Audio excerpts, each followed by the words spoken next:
Ladies and gentlemen, welcome back to the Mississippi Wrestling Network. Today we're joined with Coach Joel Deere. We're going to be giving you a recap on a couple of these events that we've covered here recently. Black Horse, Wave Invitational, and we had a quad meet the other night. How we doing today, Joel? Doing great, man. And as always, I'm blessed to be on and blessed to be talking about my favorite sport, my favorite person, man. All right, man. I appreciate that.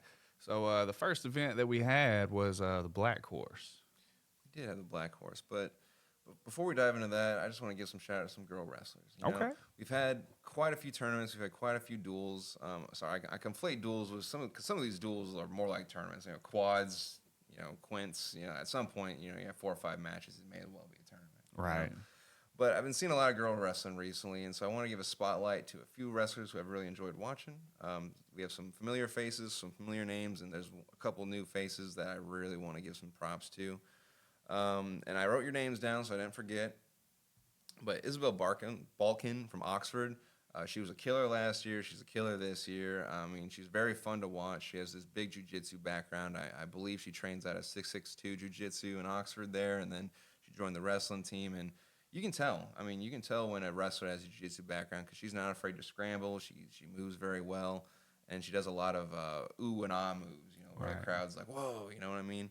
And she wrestled at the Wave Invitational this past weekend, and she took first place in a very exciting match with the other girl who I wanted to talk about, and that's Monet Jackson out of Saltillo. You know that girl. Yeah, man, I watched that match. I was locked in on that match. Whenever that one went down, that was a dogfight back and forth, and then, man, Izzy ended up pulling it out. Now, they wrestled each other at the Oxford Saltillo duel. They did, and when that one happened, I think Monet surprised Izzy a little bit with that pace and came out, and Monet got a quick pin on Izzy in that match, and so that was huge redemption for Izzy in that one. Because that was my thought process when I was watching that rematch in the finals, where it's like, dang, this girl made some adjustments. She came prepared, and like I said, it was a battle. It was. But she took that dub, and they're gonna have another couple scraps here throughout the season, and it's gonna be a fun little rivalry between those two. And Monet is looking fantastic. I know I said on the stream or in previous streams that she has the makings of a wrestler who could take this beyond high school. I mean, she just is a naturally gifted athlete, and same with Isabel. And so those two girls have been fantastic so far this season. I couldn't agree more. That especially at that weight class, I think that might be your North Half Finals matchup. Oh, no doubt. For sure. I mean, they seem to be just a little bit ahead of the competition in that weight class, and not only with this skill set, but both of them bring a high intensity that they wrestle with, and when you combine the two, it's like, man, that makes for dangerous wrestlers. Which, just broadly speaking, it's funny because I'm coaching a lot of newer boys right now, especially through North Point and some of the other DeSoto County schools, and trying to teach them that battle. It's a battle. You got to engage. You got to put that forward pressure on. You don't got to. So far from what I've seen with all the girls, even at the brand new teams like Corinth, it looks like they didn't need to teach that to them. South Palm Shot. That whistle blows, boom, they're after it, Yeah. and they are. I mean, it's very interesting to see that. It is. But moving on, another girl I got to give a shout out to, Holly Beal. She's a state runner-up last year, and it looks like she's continuing that trajectory of success. She's wrestling very well. She's looking solid. She had a great performance this past weekend, but there's this upstart named Zadeh Underwood. Sade Underwood. Sade Underwood. I remember your name. Out of Oxford, she really impressed me at that Oxford Saltillo duel, and I'm just continuing to be impressed. I mean, that was one of the ones when we were talking about discussing the girl wrestlers. That was like the number one that popped in my head. And dude, and again, it's that intensity, but man, I mean, she brings a physicality with her. Like a Mack truck, dude. Yeah, she brings a physicality with her that me coming from the fighting background, man, I love to see it. She just goes out there. She's not playing around with nobody. She gets straight to business, and if she can pin you in 10 seconds, she's going to pin you in 10 seconds. Apologies to get that name wrong, but I definitely want to give you a shout out, Miss Underwood. I mean, like I said, I expect a lot of good things from you moving forward, and hey, those other girls better be prepping. Yeah, for real. Next, EJ Scott out of North Pontotoc, formerly Tupelo. She made the jump over to North Pontotoc. She's a girl who I think has a lot of potential. I know she trained up with Premier here yesterday, and she's definitely hungry for knowledge, and she's hungry for the sport. And I mean, hey, she had a good weekend too.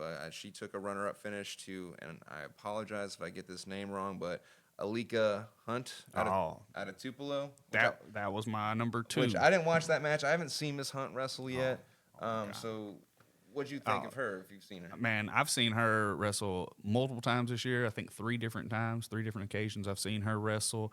And she's another one, bro. Like, just the intensity. Me and Ty, we have a nickname for her, the Bulldog, because she just goes out there and she's a powerhouse. Like, one of the matches that I watched her wrestling this weekend, the girl was trying to tie her up and she just shoves her off of her, shoves her to the mat, and then dives on her, you know. And I was like, man, I love watching this girl wrestle. And I mean, she just, you know, and she seems like she's picking up on the technique and everything very well. But again, man, she is just here to scrap. And if you're not, you got a long day ahead of you. Which I'm sure there's some boys that could take some notes. I mean, that aggression, that intensity. I mean, it's wrestling. You need that. God bless. Okay, well, I'm gonna keep my eye out for her because, like I said, I haven't seen her wrestle yet. I saw her name first place in that bracket, so I mean, she must be doing something. Right. Man, she's very fun to watch. A very entertaining wrestler. Keep up the good work, young lady. And then the last one, and this one I am most excited to brag about, Nita Weinstein out of Mississippi Math and Science. I said it at the quad.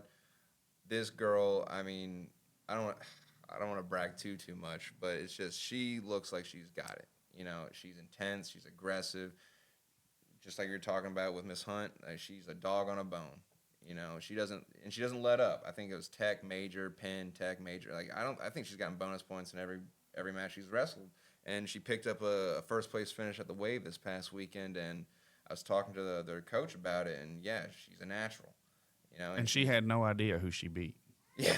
Oh, right, yeah. She had no idea who she beat. She tech-falled the returning state champion out of North Pontotoc. So, I mean, she is one who I'm very excited to watch, and I think she's going to make some waves. And just like with Miss Hunt, boys, take notes. Like, when I talk about – you know, heavy hands, snap that head, attack those legs, constant pressure. I mean, I watch Miss Weinstein wrestle, and it's like, this is it. and Miss Weinstein, she brought really good technique as well. Like she has very solid technique that she's bringing to go along with all the other things that we've mentioned. And she's a fun watch as well. Which, I mean, this is as a compliment to Mississippi Math and Science, because as a first-year team, I mean, we have a couple first-year teams, you know, with Pontotoc City and like Corinth, where it's like you can tell where they have the interest and the enthusiasm, but the technique isn't quite there. I think Mississippi Math and Science across the board, from Miss Weinstein to all their other boy wrestlers, is that it seems like they're more technically sound. Right. And I would have to agree with that. And so I got to say that's what I've been most impressed with Mississippi Math and Science. You can definitely see the youth and inexperience of the team, but I can definitely see they're trying to hit more advanced moves that, you know, like the Pontotoc and the Corinth just aren't there yet. And now on that, like, do you think that maybe some of that has to do with, you know, Pontotoc and Corinth, you know, their first-year teams, man, they have a roster. They have a lot of kids. And then you get like a Mississippi Math and Science where it's like they have 5, 6 wrestlers, you know, and so you can spend more of that individual time cleaning up techniques and stuff. You think that may play a part in that? Oh, dude, I'm going to speak on my own personal experience, 100%. I mean, like, when I was coaching over at South Pontotoc, I mean, I only had about 4 or 5 kids in a given season. I really could have that individual attention and really crank down on those guys. Whereas, you know, I feel, you know, my heart goes out to mostly Coach Anthony. You know, Corinth has a huge roster. Yeah, they do. And one guy can only do so much. And I know he has Jay Bird helping him out, but I mean, even so, like, you know, 2 coaches for, 30 wrestlers, roughly. Yeah, I mean, it's a lot. Yeah, and so. So like I said, I was meant to compliment Mississippi Math and Science. It's not a slight at Pontotoc or Corinth. You guys have huge rosters, a lot of kids, and you can only do so much. And so yeah, that's a good point that you brought up. I think that intimate smallness certainly will play to their advantage. You can definitely spend more time tweaking that technical roster. Absolutely. And I mean, I kind of get that from, like, you know, coaching fighters as well. It's like, yeah, man, I love seeing, you know, a full mat, 20 guys out there. But the reality of it is when we get the small groups, the 4 or 5 guys, it's like, man, I can really focus and, you know, clean up what each person's doing, you know, within that that time frame, and I can really help them get some advanced knowledge going into it with finer details. Oh, for sure. I mean, that's why specialized small group training is important. I mean, that's why I've been loving with Premier and partnering up with New Albany MMA Academy, is that I have kids who are like, I really want to work on this, and you can't really work on some like level 3, 4 moves when you're in a high school practice room with a bunch of level 1 guys. Right. And that's just a statement of fact. A first year wrestler shouldn't be learning how to ride legs, shouldn't be learning how to do chain wrestling or like really complicated throws or cement mixers or wacky stuff like that. You got to slow things down. And so that's why club wrestling is so important right now in the development of Mississippi. I know we're kind of diverging on this little tangent right now, but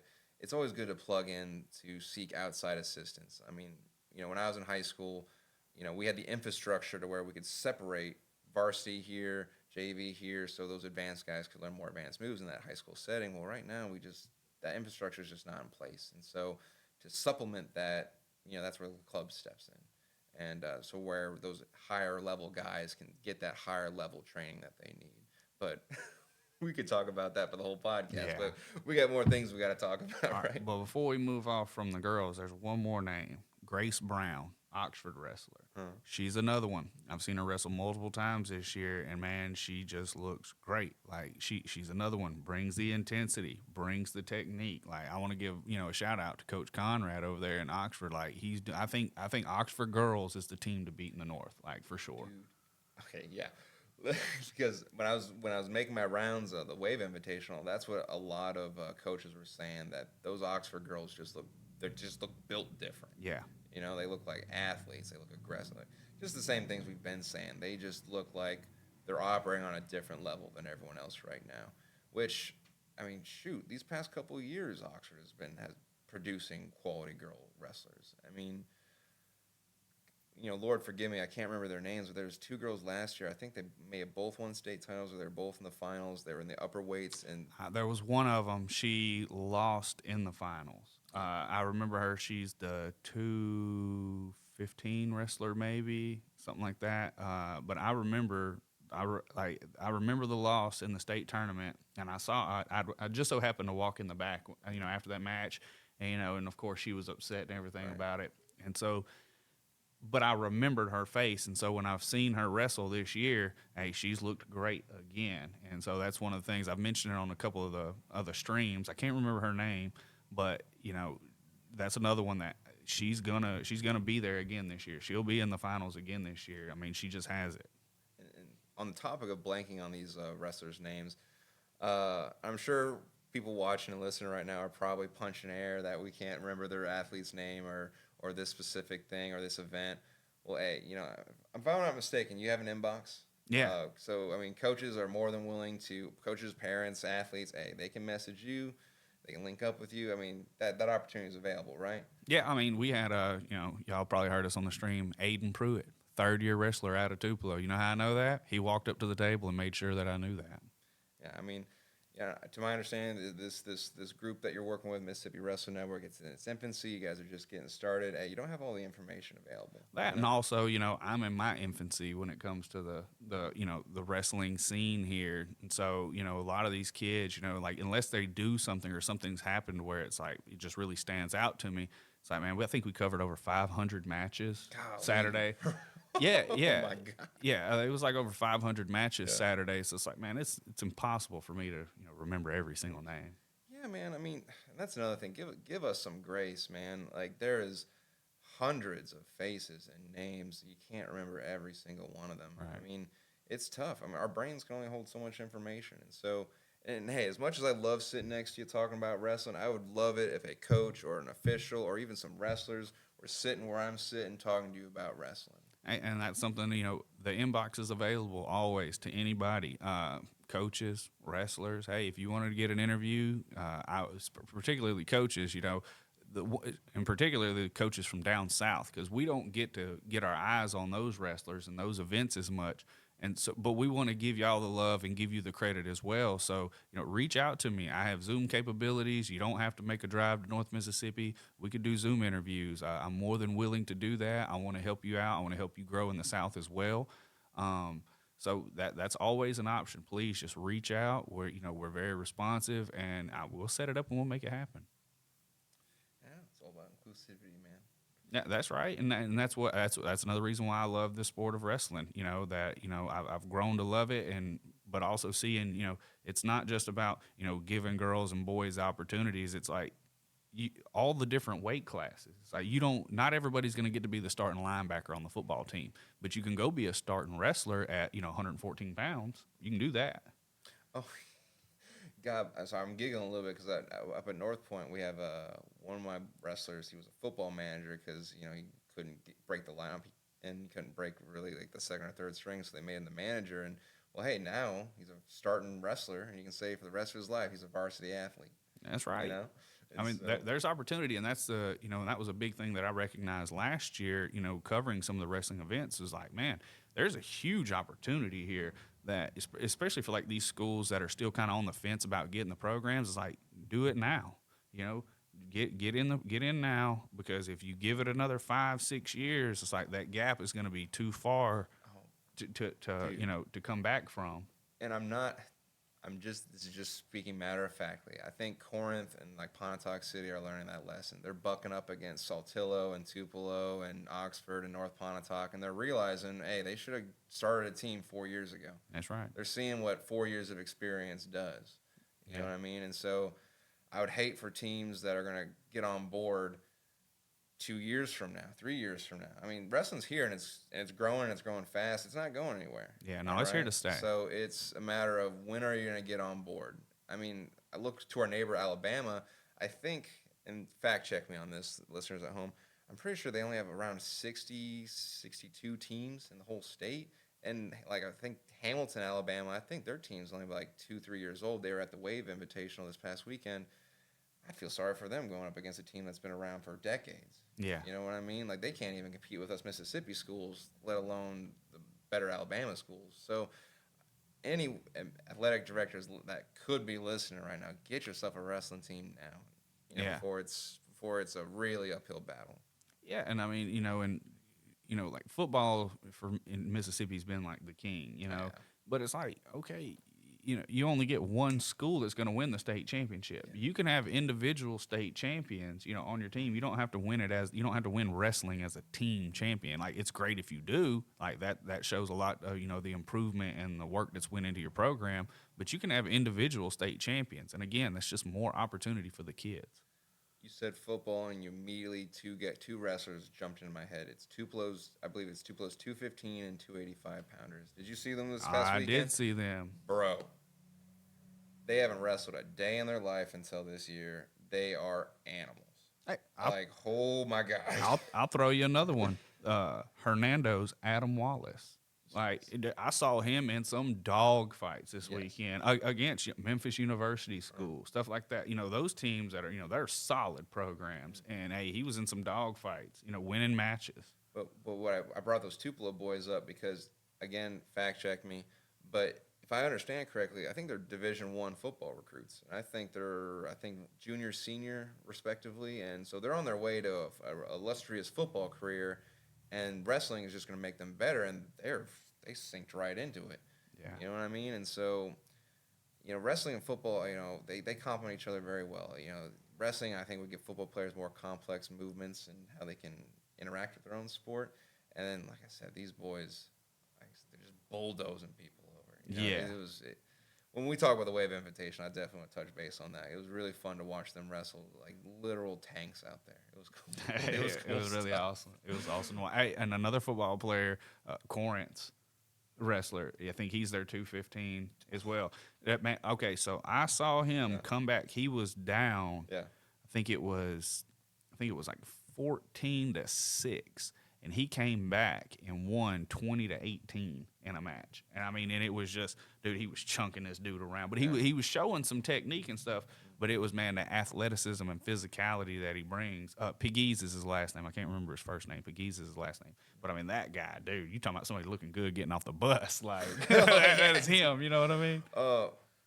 And then I believe he was the lone win against North Pontotoc when they wrestled at that Corinth event. I believe so. Yeah. Yeah, he was. Cool. Well, let's circle back a little bit. There's been a lot of wrestling since you and I last spoke. Yeah, a whole lot. And the big ones I really want to talk about are the Black Horse, and then I want to talk about the Quad with New Albany and at Saltillo, and then the Wave Invitational. But first, I have to talk about North Pontotoc versus Lewisburg. I remember from the very first event, and I'm eating my crow here. When Saltillo beat North Pontotoc at the first quad of the year, Ty and I were kind of talking about who were kind of the favorites, who were going to be the team to beat, and I said, hey, like I said, I'm eating crow. I said Saltillo might be that team. They're going to be the vying for that number one spot. North Pontotoc was looking a little rusty, looking like they were falling off. I was so dead wrong because it looks like that lit a fire under North Pontotoc. They are looking like they're operating at a different level. Like if they competed against out-of-state teams, heck, I'd put my money on North Pontotoc. And they went up to Lewisburg and they beat them. And it was a battle. It was close. There were some upsets. There were some matches that could have gone either way. But ultimately, it was North Pontotoc that won. And I gotta say, North Pontotoc is right back into that. Hey, they could win North half. They could probably win state too. They're looking sharp. They only have a few weaknesses, but even so, they can get bonus points probably at 9 out of 14 weight classes, if I were just off the top of my head. So I just want to slide that in there real quick that the number one team in the North half, hey, it's still a race probably between North Pontotoc, Lewisburg, maybe Tupelo, maybe Saltillo for that third place. But definitely the 1 and 2 teams are North Pontotoc and Lewisburg. Yeah, I would have to agree with that. And, just seeing, from North Pontotoc from the beginning of the season until now, those guys have caught another gear. Yeah. They've really turned it on. The technique's really starting to show itself. But man, it's just like they look like they're wrestling harder. Oh, yeah. Like that's one of the biggest things that I would say that I've seen the difference in North Pontotoc at the beginning of the season until now is, man, they are coming out there and they're not settling for anything. And the only question I'd pose to them is, can you keep it up? Like I said at that first stream of the year that I was sharing the mic with you guys, is that, I've seen this for 2 years. Like for 2 years, North Pontotoc was that number one team. They're beating everybody. They're looking really sharp. Then that winter break hit, and when they came back, it looks like they fell off. And so, like I said, they're back in like limelight. They're looking good. They're looking sharp. Can they maintain that momentum through the winter break? Right, because consistency's key always.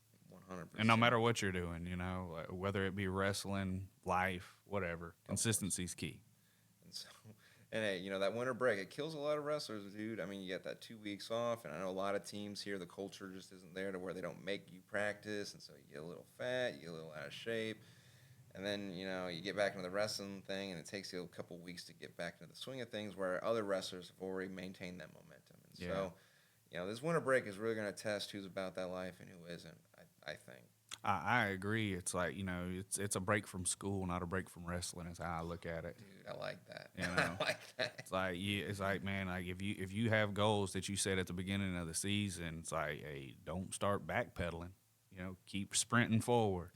Which I'm going to talk about more of this when we talk about the Wave Invitational, but, we had this past Saturday was the Wave Invitational, and Sunday, Premier's still hosting practices here at New Albany MMA, and I tell you what, a lot of those guys who were in the finals of that Wave, who wrestled 4 or 5 matches, were right back here getting their reps in. And that's going to show. And that's what it takes. Yeah.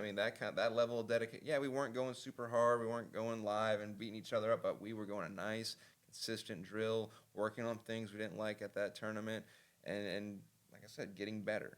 And so during this winter break, maybe there'll be more opportunities. Who knows? We haven't decided yet, but it's really important that you spend those times to get into the gym, to get into your wrestling room, and get those reps in. And you don't have to go hard. Just do something. Go in, get that body moving, work in positionings. That's going to pay dividends, and that's going to lead to state titles.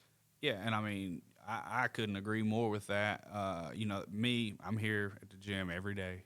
Other than, recently we've been calling some wrestling on Tuesdays and Thursdays, but here at the gym, and this is something that I just preach to my fighters. It's like, it's not 100% every day. It's like, yeah, when you're in fight camp and you're getting ready, yeah, there's an expectation for that. Mm-hmm. But just being in here, just even if you're injured or whatever, like I have these things I call aha moments, where it's like if you're in the gym, it may be somebody else has a question, they got put in a position, something, and they have a question.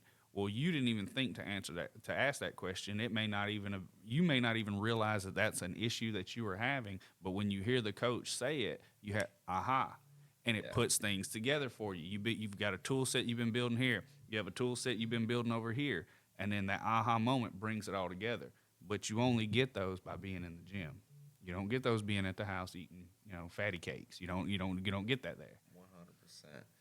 Golly, it's so important, man. It really is. And we could probably spend a whole podcast episode doing that, but these people want to hear about their wrestlers and about these events. So moving on. So let's get into this black horse, man. I didn't get to make it up there to see that, so I'm going to be leaning on you for this intel. Dude, hopefully next year we'll get you guys up there. Well, it's not my call, but hopefully next year you'll be able to get up there because there's a lot of hype surrounding this tournament. I know a lot of people called it the unofficial Tennessee State tournament because, in most states you have divisions where, small schools, big schools. Tennessee's even more so where it's like not only do they have divisions for small schools and large schools, but public, private. And so a lot of these kids don't wrestle each other when it comes time for state. Black Horse is one big old tournament. So all the private schools, the small schools, the big schools, they're all going against each other, plus some really talented out-of-state schools. I know there's a lot of really big names coming out of Louisiana, a lot of big names coming out of Alabama, and a couple of good big names from Arkansas even came through. So I would say it did meet expectations. It was a very highly competitive tournament with some really talented wrestlers. But there was also some guys who gave our guys some competitive matches. And heck, there's a few wrestlers I'm going to name that actually won some matches. And one wrestler, or two Mississippi wrestlers in particular, one that I'm going to kind of talk about more, placed. And if you place at a tournament like that, I mean, again, not to besmirch our efforts in our state tournament, but I would say a medal at the Black Horse is almost as good as a state title in Mississippi. I mean, because you're beating wrestlers who would be state champions in Mississippi to get that sixth place finish or that fourth place finish. Right. And that's another thing, just now, here I go as a side tangent, that we got to realize when we face out-of-state competition that a lot of those guys would be a finals match. Right. You know what I mean? Like this Wave Invitational, some of those matches when you wrestled a Tennessee boy or an Alabama boy or whatever, that could be a finals match. Right. In terms of like skill level. And so when you get those wins, that's a huge testament to your ability and how far Mississippi has gone. Because when we talk about the Wave Invitational and when I'll talk about the Black Horse is that, well, I'll say that for the Wave Invitational. Let me get down the nitty gritty of the Black Horse. There's a lot of Mississippi teams represented. I think almost just about most North Half teams went, especially in DeSoto County. I think the only ones that didn't go in DeSoto County was Olive Branch. Otherwise, Center Hill was there. Hernando, DeSoto Central, North Point Christian was there. Lewisburg was there. St. Andrews made the long drive from Jackson to come up. And so we were well represented at the tournament. There was a lot of really good performances. Even kids that went 0-2, I mean, there were some really good battles. There was opportunities to win matches. And so overall, I think, this is one of those things where you have some doubt. I don't want to call them haters. I'll call them doubters and honest skeptics where it's not malicious, but it's like, what are you doing here, guys? There's ranked teams and state champions. Does Mississippi really need to go there? Absolutely. Just on one end of the argument, it's let's expose these wrestlers to what good quality wrestling looks like. Let's show them where the bar is at. Let's see what kind of techniques they're using, what we can learn from other elite teams, and what we can take back to the state of Mississippi. We want to test our mettle, see what we're about, see how we stack up against elite level competition. And I tell you what, like I said, some of these guys got wins against guys they shouldn't have beat, like I'm going to get into here in a second. So I encourage every single North Half team, the South as well, but that's like a pretty long drive for them. Maybe they could find an equal tournament in Louisiana or Alabama, but the North Half, it's only like an hour and a half away for some of these teams. There is no excuse why you shouldn't make the drive up there and just see what it's about. Yeah. But with that said, I just got to give a shout out to a few wrestlers. All right. I want to give a shout out to first Gage Hit out of Lewisburg. He's a kid who I've really enjoyed. He's a very sweet kid. I know he came down to one of my seminars when I was with Tanglefoot Wrestling Club. He's a hard worker. He really likes the sport of wrestling. He has a nice, funky style. For all those who remember Gumby, the little rubber character, he reminds me of that, where he's like water. He just flows in every position. He can out scramble with the best. This year, I think he's finally is a pivotal year for him. He's looking more technically sound. He has a good stance. He is starting to get some good offense going. He's still just as deadly on the mat. He's just one more position, one more technique in his arsenal from getting to that highly competitive elite level.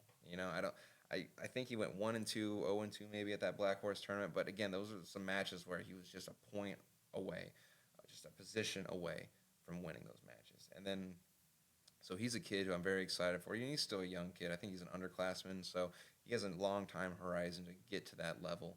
But I didn't brag about him the last time I sat down with you to talk, and so I really want to correct that mistake and brag about him this time around. I'm a big fan of his, and I hope to see him continue in his success. I know there's other wrestlers I'm going to talk about that this applies to. I say I'm a big fan, but he also gives me a lot of headaches because he's beaten a lot of my wrestlers. Yeah. And so it's a heartbreak, but like I said, he's just such a nice kid, and he works so hard. It's hard not to be a fan of his, right. So big shout out to Gage Hitt. I'm going to circle back to another Lewisburg wrestler because I feel like I'm going to talk about him a little longer, so I want to kind of rapid shot these other guys. At DeSoto Central, there's 3 wrestlers who I really want to brag about. Eric Swift, 120. He's a returning state runner-up this past season. We'll talk about him more at the Wave Invitational as well, but he had a really good performance. I believe he went 3-2. He beat some kids that he wasn't supposed to beat. He looked really sharp. I mean, he definitely is one of the better wrestlers this state probably has, and it was definitely on display there. He dropped some matches against kids that, and this is kind of a frustrating thing, and I don't really have an issue making this a public declaration, where I see this a lot when we wrestle out-of-state competition, is that these guys aren't better athletes, they're not hungrier, they're not fighting harder. It's just they wrestle at a pace that we just don't have yet. I mean, it's a type of pace that comes from wrestling since you were 5 years old. And that you're in a room full of, because I know he dropped, I think his first match they wrestled, he dropped a match to a guy from Father Ryan, which for those who don't know, Father Ryan's is really good school out of the Nashville area. And he was just outpaced in that match. And the reason why that kid was wrestling at that pace is because he's in a room full of killers. He has guys who will push him to wrestle that pace. And unfortunately, at community combat, there's some talented kids that can push him, but not at that level. Right. And it's just one of those unfortunate things. But it can be corrected. We just have to find those partners. We have to seek them out to train at that level. But it is what it is. Yeah. You know what I mean? But with that said, he had a really good performance, I think. Like I said, 3-2. Didn't quite make the podium. He, like I said, one position away from probably making that placing rounds. Same with Ian Shepard, who was another guy I wanted to brag about. I'm going to brag about him throughout the entire year, man. He's a kid where the previous season, where he was just kind of like this raw, unmolded force, to where it's very clear that he has taken some time to shape his technique, shape a strategy, kind of polish things out, slow things down when they need to be slowed.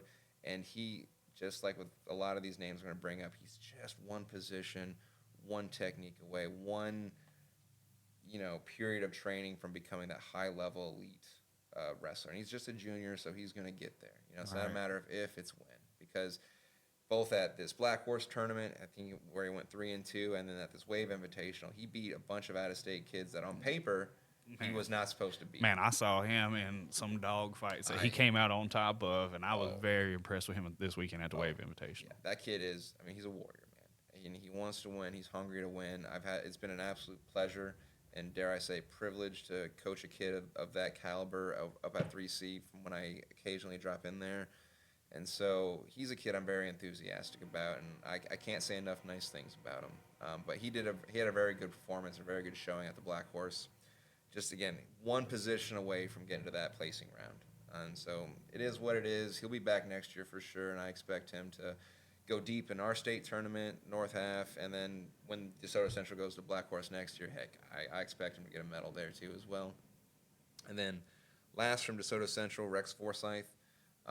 Same story, 3-2, one position away from getting to that placing round. He's a kid, which again we'll circle back this at the Wave Invitational, but he leveled up this year. And at the Black Horse, he beat some kids he wasn't supposed to beat, and it's showing that all of his work is paying off. And then last, I want to give a shout out to Marshall Ayers out of North Point Christian. That was the first time he stepped on the mat for the season, and his just like all the other North Point boys, it's just we started 4 weeks ago. We're all brand spanking new, and so we just don't really know how to move our bodies, and we don't really have a whole lot of technique. But that kid is a coach's dream. He does things without even being asked. He makes adjustments. He listens, and he got a good win at the end of the night and on the backside that brought him to the day 2. And then in the match on day 2, he dropped it, but he was competitive. He fought hard, and he threw a kid in a scoreboard. Because he was wrestling a little timidly, and I got in his ear. I'm like, buddy, you got forward pressure. You got to be aggressive, and I guess he got a little too aggressive in that match. Yeah, that's what I'm talking about. But I gotta give him some props because he's grinding, he's working hard, and I love kids that want to be good at this sport, and all that applies to all those North Point kids. But I see that fire in his eyes, and I gotta give him his respect. Well, it's on him. He's one of the wrestlers that physically impresses me. He cuts to the 285, but man, he's got some featherweight feet. Like he doesn't look like somebody whose body frame is holding him to the floor. I mean, he's got quick feet. He moves really well. And I see what you're saying. It's like as soon as he starts putting some of that technique to go with that, like he'll be a problem, dude. And this applies to a lot of wrestlers. It breaks my heart because like Marshall and then a lot of the other North Point boys are seniors. To where it's like, dude, if you would have started wrestling just a couple years ago, even if I had another year with you, the sky is the limit. Yeah. I'm already seeing this incremental improvement with just my North Point boys and other guys who I coached that started a little late in the game, and it's like I said, it's heartbreaking. Where it's just like, what could have been, right? And there's a few kids up at 3C and like Marshall, where it's like I would encourage like college coaches, hey, if you invest a year of your time and just redshirt them and just see what could be, I think it'd be a worthwhile investment. Like I said, just in a couple weeks, Marshall's already getting an offense going. He's learning how to move a little better, and his big thing is time. And unfortunately, a lot of wrestlers just don't have the time. Yeah. And like I said, it really bums me out. But you're not listening to this podcast to be bummed out. So, circling back to who really deserves to get props and deserves to be bragged about, and it's a kid who I have not given any attention at all yet in terms of the broadcast and the podcast, and that's Parker Bradley. He's the younger of the Bradley boys, and he did it. He went to Black Horse, he wrestled his matches, and he placed. I mean, he got a 6th place medal, and like I said, that's nothing to kind of like rub off. I mean, it's huge. Like I said, that tournament is far more competitive than our state tournament, and that finish is indicative to a state finals match. So I got it. And what I really want to brag about is that he is a kid that he just doesn't give up. And by that I mean I personally watched with my own eyes him down by 7, 8, 9 points, and then him slowly crawl out of that hole, pick up takedowns, get back points, put kids in danger, for goodness sakes. When he got sent to the backside, you go on track wrestling, pin. Like, this kid was pulling things out of the fire left and right, And he's a testament to where it's like you're always in the match. Like you're on the verge of being majored, you're on the verge of being tacked, and then he just pulls it out of the fire, like Leon Edwards style. Yeah, man. Gets that fall. And so, I mean, give that kid his props. He deserves it. I mean, he put in the work. He puts in work in matches, and so he's going to be public enemy number 1 for 165 moving forward for the North Half and, the state. Yeah. I mean, I've seen him wrestle a few times this year, and man, I'd have to agree with that assessment. Man, he's just dog tough. I've never seen him wilt or cower down at any point in any match. Whether it ended up going his way or not, like he fought till the end. He does, dude. And so like I said, props to him, props to Hit. And then last, I got to give props to Paul Harvey. He's their heavyweight at Lewisburg. He battled through some tough matches at the Black Horse, and he was like, I believe he was another one of those guys where it's just like, dude, you're 1 point away, one position away from placing. And that again, at that Black Horse tournament, that says a lot. And I've watched him, a lot. I watched him at this Wave Invitational, and again, he's just a solid wrestler who stays in good position. He keeps battling, and he's gonna have a good season. I think he really needs to open up his offense a little bit more, which that applies to all heavyweights, not just Mr. Harvey. Is that bigger boys need to realize that this isn't just a push and shove match. That if you push the pace, you get guys tired, you find angles, you're gonna find opportunities to score. And hey, all you need in a heavyweight match is one takedown. Yeah. And that's going to pretty much win you the match, And I was talking to a coach this past weekend about heavyweight matches, and they compared it to a chess match, to where it's just like you make one mistake, you capitalize on it, that's pretty much the match. So to all heavyweights, this is just or big boys in general, I think this is a good bit of advice. Develop an offense that you're comfortable with, that's effective, a throw by, a snatch, single, a front headlock, like a snap down. And if you can get that early takedown, either in the first or second period, you're probably going to win that match, which, just is what it is. Yeah. You know what I mean? Yeah. So, just on that, that's one of my favorite wrestlers to watch from North Pontotoc, Hunter Childers. Dude. Big country. That's him, man. It's like, if you let him get on top of you, probably not getting back up. No. You're probably not getting back up. Like, he understands, like just the adjustments that he makes. And then, just like the weight that he's bringing to you, it's like once he gets over them shoulders, man, you're in a world of trouble. I'm so glad you brought him up. And I've told him this to his face on multiple occasions, so I have no issue airing out in public. This boy, he had last year 10-0 because he was a big body and he could throw a front headlock and he could do a fat man's roll. And eventually, a guy like Paul Harvey, clearly he got coached up and figured out how to avoid that front headlock, avoid that fat man's roll, and then that second half of the season, Childers just kind of people figured out his wrestling style. Yeah. And, his second half of the season was vastly different than that first half of the season. This year, my dude, he's developed an offense. He's learning how to move. He actually shoots now. Yeah, I've seen him. I saw him shoot a couple doubles this weekend. He stands up. He's diversifying his portfolio of moves. And it's showing, and it's paying dividends. And by golly, if he's not becoming one of the, I don't want to call him an elite level wrestler, but a higher level wrestler, And again, I also think he's an underclassman, and so he has the time to become that elite level wrestler. And so, and I'm so thrilled because he's also a very nice boy. Just like all those North Pontotoc kids, very sweet guy, very nice, and I want to see him succeed.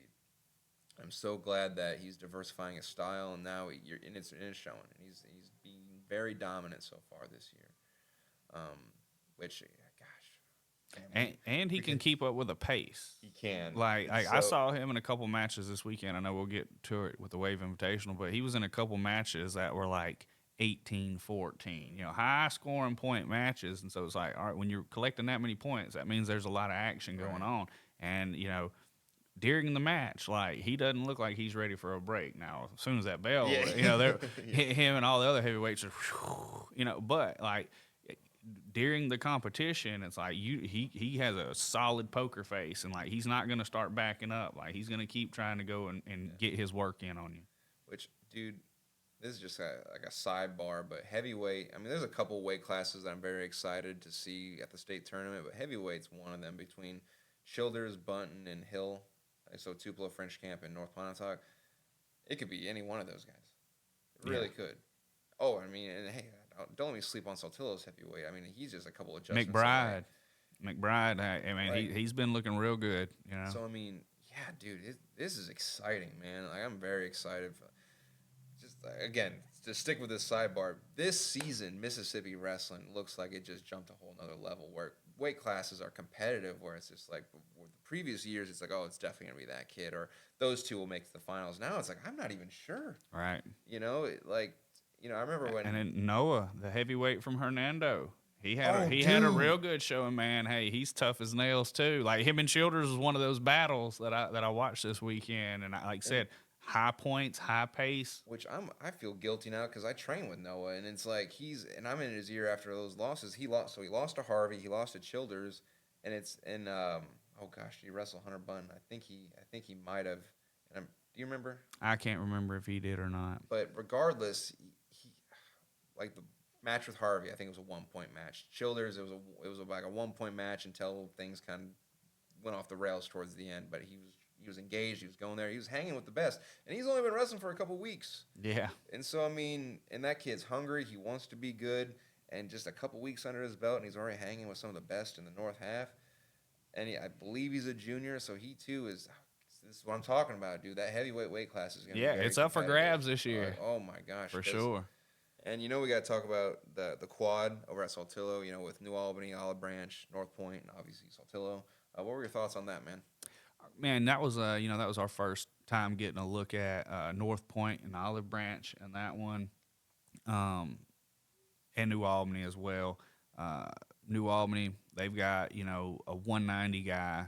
He was just kind of up against it with the competition that night. He had to go against Case Kincaid, and then Olive Branch. It looks like their football team is their wrestling team. Man, Yeah. like they had a guy that this has stuck out to me. They were getting almost out of bounds, and he picks the guy up. Guy couldn't have been 8 inches off the mat, and on his toes from this position, he ran him completely back into the center of the mat. I was just like, I was in disbelief of what I just saw. Like Olive Branch, man, like I said, they have a lot of athletes on their team. Well, I mean, did you see, like, we're doing a break, and, Case Kincaid, he has a cheerleading background, so he can do all these acrobatic flips and whatnot. And so Case was messing around doing that, and all of a sudden, here's all these Olive Branch dudes doing back handsprings and double tucks and whatnot. Yeah. And I was like, golly, what is going on here? Yeah, I do remember that. Now, because I remember saying on the stream, I was like, man, y'all getting a little show right here in between the break. 100%. It was like a gymnastics event. Yeah, and that was my first look at North Point as well. Like I said, Ayers, the Branning brothers, like they stood out as like, hey, those are athletes that like they're picking up the technique. The younger Branning brother, is it Will? Man, I mean, he picked up wins that night. I think he was 2 wins, and then he got a forfeit. Close. Something like that. He dropped the first tough round match against Saltillo. No, not against Saltillo. Against Olive Branch. He just got in bad position. Basically, his 2 losses that night. He lost to Olive Branch and Saltillo. He was winning, got in bad position, got stuck. It happens. Yeah.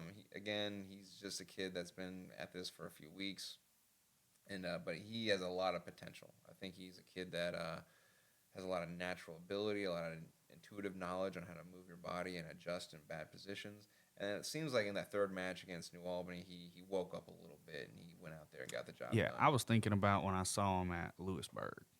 That's when he got the 2 wins and a forfeit. Was that night? That's right. Sorry, ladies and gentlemen. I've watched a lot of wrestling lately. Yeah, they all kind of bleed into each other. Yeah. There's no shame, dude. Yeah, it happens. And back to Saltillo, I kind of knew what I was gonna get. Watching them. But New Albany, again, man, they got a couple. They have a couple guys that Sam Sherham is one of them that he's bringing some skill. He's wrestled before and stuff, so I kind of knew what I'm getting, with Sam. But then some of the other wrestlers, that was our first look at them, and man, they have a lot of potential. New Albany does. They'll be on the up and up, especially once the community kind of starts really getting behind them. The best thing that I think they have going for them is the fact they have a football coach as their coach. Oh yeah. And so, he'll be Kendall. Shout out Kendall Murphy. He'll be I'm sure he'll be doing some recruiting, after this season. Now that he sees, what the landscape is, the lay of the land, and kind of like we was talking about earlier. It's like football has generally been king in Mississippi, but now you see guys that may not quite be there for the football program. That man, they could go and excel in this sport, and him being able to watch these guys throughout the year, doing their football practices, doing all that, it's like he can kind of start getting in these guys' ears and like, hey, man, come on and do this. So I would expect New Albany to really pick it up, over the next couple of years. Like I said, you got teams like the Olive Branches and the Hernandos. That's kind of their status quo. It's like, hey, football players, you're either going to power lift or you're going to wrestle. Pick one. Which, yeah, man. I mean, that's what I'm most excited about Hernando is that, like I said, I know Coach Perry well, and he said that football coach said, hey, powerlifting or wrestling, you don't Yeah. have a choice. Yeah, and so like my dad, he grew up in California, in Norwalk, Southern California, and I mean that's the way it was there. My dad wrestled a couple of years, and then he powerlifted a couple of years because just so happened, he had a couple of in his weight class, he had the California state champion at Yeah. his school in his weight class. So man. it's like kind of up against it there, and you're getting ragdolled Right. every day, So I'll go powerlift and get better at football, Right. But that's a whole different ball game out there, I mean, that's another one of those states that they have a long lineage in wrestling, and so, but that's something that could if you apply that same concept. It's like first off, I mean, while I'm mentioning that, the football team he played for also won the state championship in football. You know what I mean? So it's like you have your wrestlers and power lifters and football players. They're all the same. And so when you combine that, you're going to get a really good football team if that's like what your ultimate goal is. Right, right. But you're also going to get really good wrestlers and really good power lifters too. 100%. And then, really, the main message I want to get across to the quad is that, like I said, Olive Branch and New Albany I hadn't seen before, and that was the first night I saw them. Listen, I was really impressed with Olive Branch. I mean, just like a lot of the first-year teams, the technique isn't there. But golly, they were fighting. They're strong. They're athletic. They were cheering for each other. So the biggest thing with first-year teams is I don't really expect them to be wrestlers per se, but I expect that I want to see a fight. I want to see aggression. I want to see enthusiasm. And Olive Branch has all of those. They have competitors. They have enthusiasm.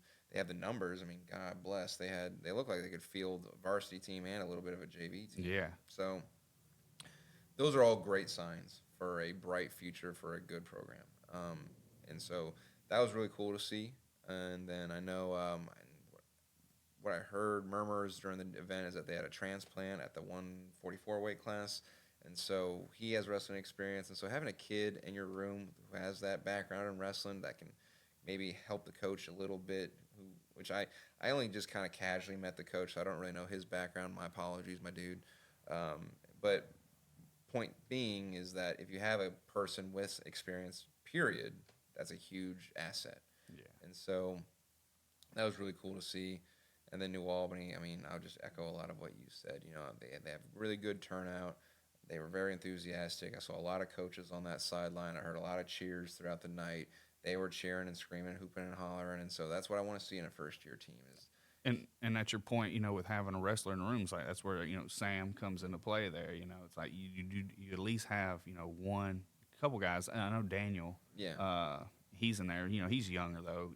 And Sam's a little bit older. I think he's what 10th, 11th grade. He's 10th grade. Yeah, and so that's more of your varsity level physically wrestler, but like he brings a wealth of knowledge into that room that he can also help a lot of those wrestlers. Right. And so on that topic, or on that building off of that, Sam, I mean, obviously shout out to Sam. He's trained with Premier for a couple weeks, couple months. He trained over the summer, and now he's back into the fold with our Sunday practices. And hey, he's a great kid. I say coach's dream for a lot of wrestlers because I coach a lot of really great wrestlers. Good attitude. He wants to be a good wrestler. He puts in the work, and so I could brag about Sam a lot. Unfortunately, he didn't wrestle that evening, so I'm still waiting to see his first varsity match in person. I know he sent me some videos of some previous wins he's had. He's looking sharp. Daniel's looking great. He's just a 7th grader, so he has a long way to go still. He's still picking up wrestling, and he's going to get there. I mean, like I said, the biggest thing when it comes to being successful in this sport is that want. Not your dad's telling you, not your coach is telling you, not your friends are telling you. Is that you want to be better. Yeah. You want to come to this practice room, and I see that in Daniel, and I see that in Sam. And the last person I want to give a huge shout out to is Carson Melton. He was a Tupelo guy who's now made the jump over to New Albany. I like his Uncle Stacy. He's former Tupelo head coach. Great man, great coach. And then Carson has a lot of potential and a lot of talent and ability. So I'm looking forward to all these elements coming together. I mean, New Albany, as a first year program, to have that kind of talent and ability from the get go. I mean, that's big. Yeah, yeah, I would agree. And like you said, some of these first year teams that we've seen, the other big thing is like I said that support. The one that stands out to my mind is Corinth. You know, I mean Yeah, they without question. without a doubt. Like I mean, like those like that is one of the most enthusiastic gyms I've been in since covering wrestling. Oh yeah, dude. Did you see that they posted voted best crowd? Yeah, you don't even need to fact check that. Yeah, I'll oblige Just go. by that. 100%. Yeah. Just go to one of their wrestling events one night and you'll see. It's special. Yeah. Dude, okay, I'm sure these listeners might get it. I gotta do this juxtaposition. So I saw on social media a image of a North Pontotoc basketball game with the stands packed out, right? And then now, granted, North Pontotoc also has a really good fan base, but I'm talking shoulder to shoulder. They're squeezing in there, and then you juxtapose that to like wrestling. You see some empty spots, you know, and the crowd isn't as loud, and you know they still have a good turnout, but it's not on par of like a football game or a basketball game. That Corinth meet, Man. buddy. Yeah, I mean, you would have thought they were wrestling for the titles that night. You know? mean, and it was crazy. And again, this is just stating facts. This is not being mean. They only won one match. Yeah, but and then when you wouldn't know that. You'd act like if they after that one match that they won the state title. Yeah, you know, I mean that the room was shaking. Yeah, you know I mean, just any time anybody did something big, like what that reminds me of, coming from the fight game, is like Brazilians. So like in Brazilians, when it's fighting, it's like, oh, if he hits him with a jab, it's Nice. like that is exactly what it was at Corinth that night. I mean, and it was from start to finish. They had like 50, 60 kids in the student section. I know. So to have that school support and that community support, like I said, I'm a little envious of Corinth. Like they have that culture. They're gonna be just fine. As I've said numerous times, they're gonna be just fine. You know, that community support, that enthusiasm. I mean, I know I saw their female coach. You know, periodically she would go over to the crowd and be like, do these hand gestures, and they would get into it. I mean, it was electric. It really was. Hey, keep inviting us back. and while we're on that topic, the best PA announcer in the game. Oh my God, the best. Dude. That guy, he was another one. He was a huge contributor to band. Like, he had those guys hyped up. He did. Brian Fox, get his butt to the state tournament. We need him for the finals matches. He was awesome. Yeah. I mean, North half at least, you know, something like something. But like you've got to be there to see this guy and that crowd in action, because it really is something special, you know, in wrestling that I've seen. That's crazy that we're still talking about this weeks later. Like, you know what I mean? Which I mean, you know, that's how special it was. But you know, like we had a heads up. You know, we had people who had went there before, and they were like, "Man, like you better, you know, be ready for the crowd." You know, and we're like, "Okay, you know, we'll see. It's gonna be a Tuesday night." Bro, it was like, I mean, they lived up to the hype, you know, for sure. Gosh. Anyway, yeah, Corinth, keep it up, guys. And that brings us to the Wave Invitational. Ooh, now I have a lot of thoughts, a lot of opinions, a lot of things I want to talk about. But you were there for the 10 hours. Yeah. What I would love to hear.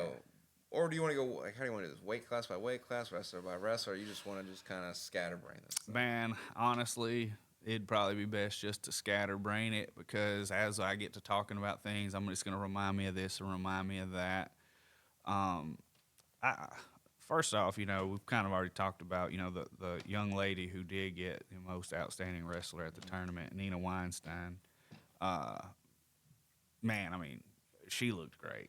Like, I mean, I can't say enough good things about her. You know, and the fact that like she had no idea who she beat, like that's still, I think that's the most impressive thing. It's like, because that's what I try to get into, you know, fighters and stuff. It's like, man, it doesn't matter who's in front of you. It doesn't matter who they've beat. They didn't beat you today, so it doesn't matter. And I mean, she just didn't care. She just went out there and did her thing. And I mean, just for lack of better words, I mean, ran through the tournament, you know? Which, building off of that statement, like, I've been kind of spazzing a little bit on some of my guys, because track wrestling, you know, it's a double-edged sword. There's a lot of nice things about it. There's also a lot of bad things about it, because, you know, for those not familiar, it's a database of wrestlers and their accomplishments and their records, and you can look up literally who you're facing and their history and their background.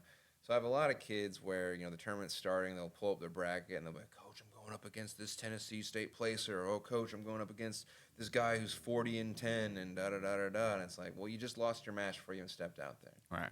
You know, like, or it's like, oh, coach, who am I going to wrestle first round? I'm like, who cares? Whoever steps out there. Someone's going to call your name. You're going to go up to the front desk. You're going to go out to the mat. You're going to shake hands. The whistle's going to blow. That's inevitable. Yep. So all you're going to do is you're either going to psych yourself out and beat yourself before you even step out there, or you're going to have this overconfidence, and you're going to step out there and you're not going to take them seriously, and you're going to get caught. Yep. You know what I mean? And so that's just a sidebar for some advice. It doesn't matter who you're wrestling. I know, and that's from my own experience too. I got caught into that. I was like, oh God, I know. Especially in college, like, oh great, here's this rank kid I'm going to wrestle. Golly, what's the point? Well, that really affected my performance. And so to all those up-and-coming wrestlers out there, just who cares who you're wrestling? You're going to wrestle regardless. So just go out there and do your stuff, all right? And so, yeah, Nina Weinstein, she didn't know she was wrestling the state champion. And she went out there and tagged her. So, So that says a lot, man. And, I never did get the answer on who they end up giving the most outstanding boys wrestler to. That would be James Trupker out of Millington Central. That's who I had voted for. Yeah. Particularly in that weight class, that's probably one of the toughest weight classes of the day, the 175. 65. 165. But man, like the guys he beat and the way he beat them, yeah. Dude, so I'm not gonna say I'm super. I have an intimate relationship with James Trupker and Millington Central, but I've been going up there with my club kids for about 2 years now. I know the coaching staff fairly well, and so I've seen this kid grow over the past couple of years. And unfortunately, he's one of those guys who I'd call like a bridesmaid, not a bride. He's made it to the state tournament, and then he always loses in that blood round, which is always a heartbreak. But I've seen him in the practice room. I've seen him come to our tournaments, and he grinds. He wrestles extremely well. And you are 100% right. I mean, he tech-falled Parker Bradley in the semifinals, and then he tech-falled Brandon Myhand in the finals. And I know Brandon. Yeah. I coach Brandon.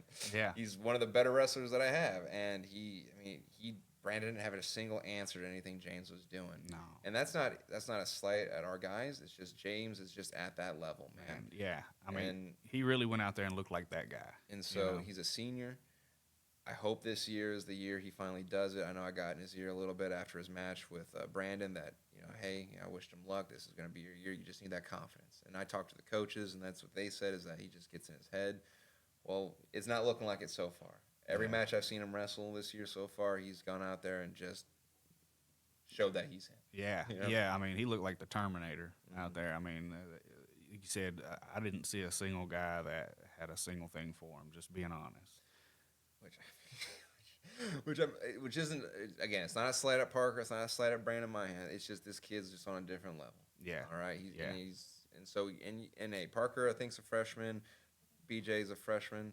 So, or no, he's a sophomore. Sophomore. My mistake, buddy. You guys are going to get there too. I mean, it's just a matter of time, especially at this trajectory that you're currently on. And so I'm glad that you guys had that opportunity to face James Trupper. And I'm pretty sure James is the kid who wrestled Parker for 5th and 6th at the Black Horse tournament. Oh. So, so James is having a great season so far. I wish him the best if he's by chance listening. And then also, while we're on the topic of Millington Central, they were the team champions. So shout out to them. I really love them a lot. They've been so gracious with, being open to, they came down to the Tanglefoot tournament when I organized it that first summer. And then they've opened their doors for my club kids to come up and train with them, and they've been consistently coming down to our events to help kind of grow that sport and have this kind of wrestling exchange between states. And so really bless them, the coaching staff, their wrestlers. It's a huge benefit for us to have them come to our state, and so Millington Central is a really special team in my heart, because it's just, I feel like they're doing us a huge favor. And like I said, their coaches are really nice guys, and they have a really good group of kids as well. So not just James, across the board, they're wonderful, wonderful people.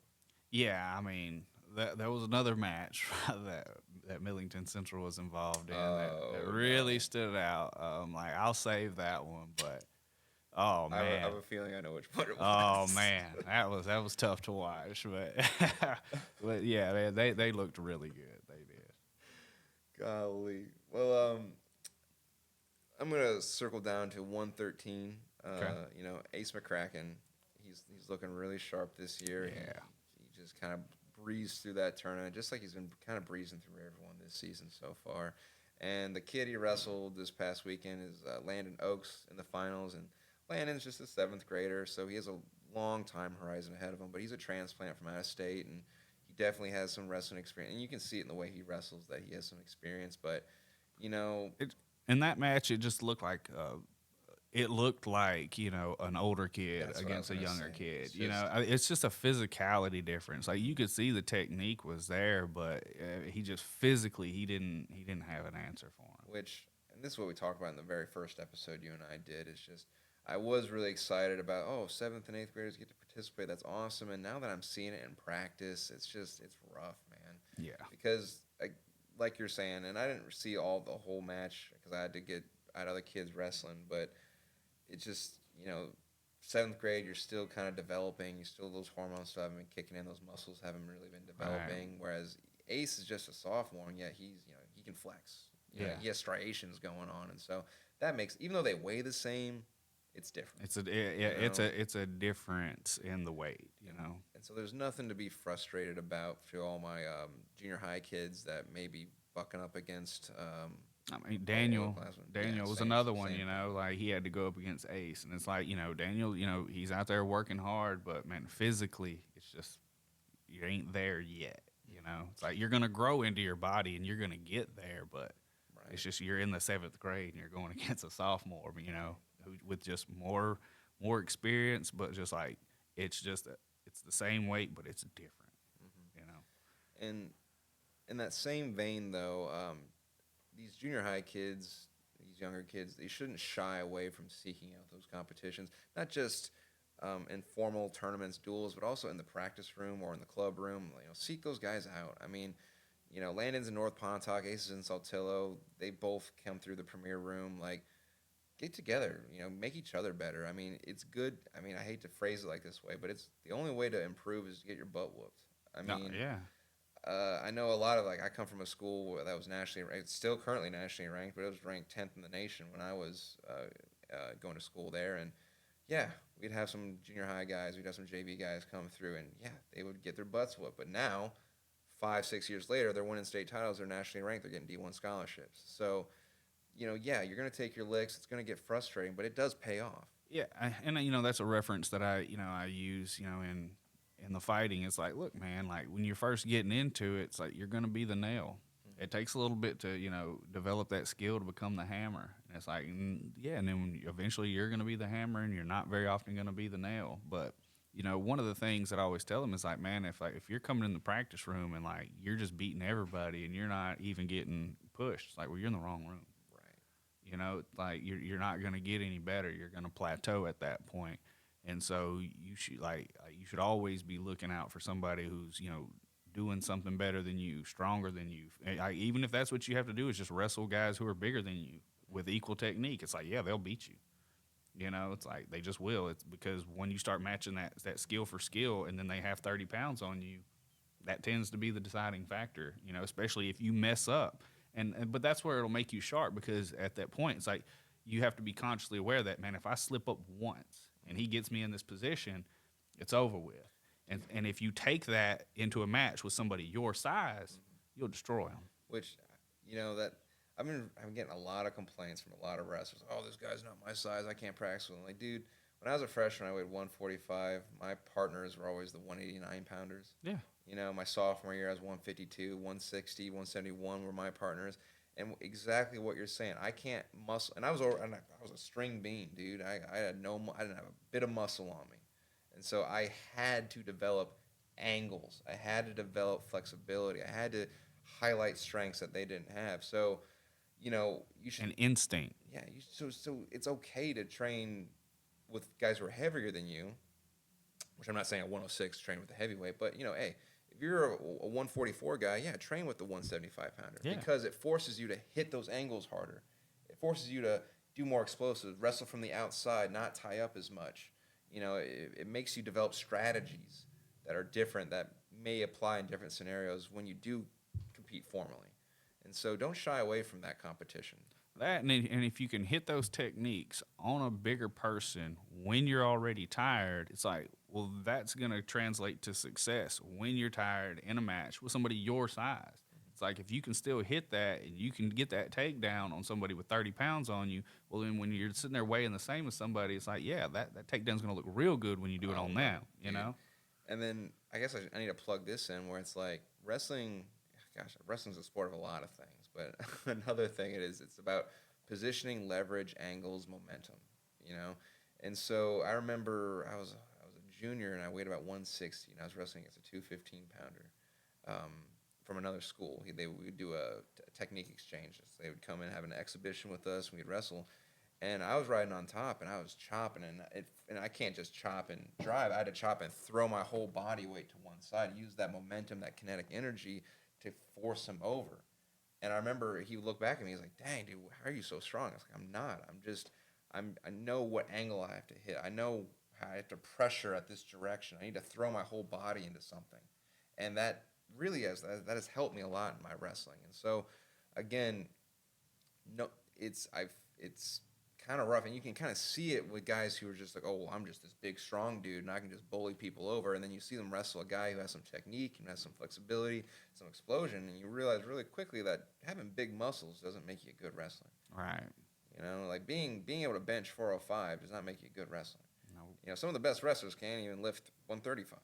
You know? I tell you what, there's some college highlight videos of the weight room, and it's just like, oh, I know that kid's a stud. He's ranked 5th in the nation at D1, and he's benching, what is that?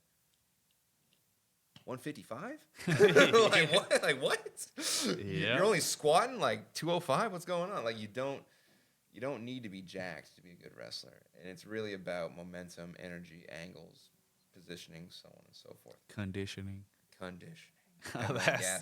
Because also, I mean, and we've seen it so far this year where it's like we've seen these jacked dudes and they're bulldozing people over for those first 45 seconds. And then that 46th second, you see that deep breath. yeah, and it's like, oh, hands go to the knees. Yeah, here we go. Yeah. Here we go. It's the beginning of the end. But anyway, 120. I got to highlight the signature match. Eric Swift versus Jaden Gibson. Man, it was a good match. It was a real good match. And, Swift, he came out and, he started gaining a lead, and it looked like he was about to start running away with it. And then Gibson started coming right back. He started climbing it, closing that distance, closing the points. And then I believe I couldn't tell exactly what happened, but then I saw Gibson come up, some blood in the eye, so they had the blood time, my favorite time. They had some blood time. They got him wrapped up, bandaged up, and they went out there and, man, they finished strong. Swift ended up coming away with the win, but yeah, that was one of the better matches that I seen throughout the day. Skill for skill wise. Which and I'm a big fan of Jaden Gibson as well. Man, he's a nice kid, and his coaches have always spoke very highly of him. And it kind of is what we are just talking about. He's freakishly strong. Yeah, and that's got him a lot of success. But then he bumps up against a kid like Eric Swift or the state finals last year, one of the Carroll boys, where it's like, yeah, they might not be as strong as you, but they have speed and quickness and technique. And because Eric Swift and that Carroll boy, they both have this wrestling background. And so, brute force doesn't really work necessarily on that, especially when you start getting the deep waters, second, third period. Well, now you're getting a little tired. That muscle's not working as effectively. You know what I'm saying? And so I think that was what Eric's advantage was. And Eric's a strong kid himself, but he keeps a high pace. He looks for those angles. He has good technique. And ultimately, I think technique is what won that match. And Eric's a technical wrestler, and he showed it.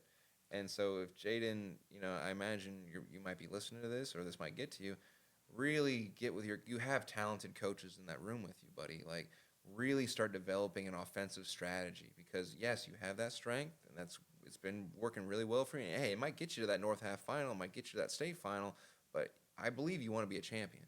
And so in order to get there, we need to get an offense going. All right, we can't just snap kids' heads and throw them in cradles and whip them over every single time. We have to become more dynamic, which you can. You have the resources available to you. So I know you didn't ask for that tip, but I'm going to give it to you anyway. Just start developing an offensive strategy because you have that potential, buddy. Yeah, I mean, I agree. having been spoken with Conrad and just seeing some of the things, like I mean, the results speak for themselves. Like he has really good wrestlers over there, and man, if you can bring all the intangibles that you already have, and you can combine that with the mind of your coach, man, like you could be a problem, real problem. 100%, man. And then let's see, I got 138. I gotta give a big shout out to Cooper Warren. It's again the same vein of what we're talking about. Those first early years that I watched him wrestle, he was just this brute force guy, and he is, dude. He can pick me up over his head. And I remember when he came to Tanglefoot, like it was crazy. But so he's a freakishly strong kid, and he used that pretty much those first 2 years where he was just kind of whipping kids over. This year, I mean, it's very obvious that he's training with the Hale boys and he's training with all these other kids because he's developed a really good technical strategy. Yeah. I remember I was watching, I didn't even know it was him. And I was like, dang, he's doing some really cool stuff with his legs and he's doing some really complicated moves. And then I saw him get up and I was like, Cooper Warren. Like, let's go, dude. And so we're seeing this marriage between technique and muscle coming together, and it's showing really good results. And he got to the finals, and unfortunately he came up with a kid from Memphis University School who I don't really know his background, but just judging, because I saw him at the Black Horse, I saw him wrestle Cooper at that at the Wave Invitational.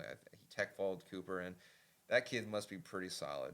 I can only imagine. Yeah. And so, no shame, Cooper, buddy. I mean, that kid is probably, if I just to take a guess, he probably has a good wrestling background. He's probably highly competitive in his own state, and he's probably throwing stuff at you that we're probably just not exposed to here in this state yet. But I really just want to shower you with a compliment that I see that incremental development. I see you jumping those levels, and I really want to just, on a public platform, give you your props, dude. I mean, I wouldn't be bringing it up if I wasn't impressed. You know what I mean? So I think he had an excellent performance, and I think he's going to continue to have a great performance. Especially, I mean, I didn't bring this up. That's who upset Logan Bradley in the North Pontotoc-Lewisburg duel. Apparently, I didn't see the match, but I saw on Track Wrestling, he pinned him in the first period. And so he's going to be deadly. Yeah. He's going to be one of those deadly ones, man. Yeah, I mean, I would have to agree with that. I mean, like I said, I didn't get to see that finals match, but I saw him wrestle a couple times throughout the day, and man, I was impressed. I really was. Which brings us to 144. And I'm going to bring up 144 because there's only one kid I want to brag about. I believe you probably know who it is, and that's Trip Nowlin. Yes, sir. Trip Nowlin. Fantastic tournament. And I want to get this out of the way early because I'm sure a lot of people see how animated I get when Trip wrestles. He's been one of my day one kids. He's been with me through thick and thin. There's been days where I show up to the practice room and he's the only one who showed up to practice, and it just becomes him and me training. I travel with him all across the South. I've spent hundreds of hours with that kid. He's a special kid in my heart. And seeing his development, I mean, like I said, it's special, dude. I mean, I don't have a better word to describe it. So every time I watch him wrestle, I just see all the effort that kid puts in, and then I'll get to that finals match here in a second with them, because that finals match was really important. But I'll circle back to that here in a second.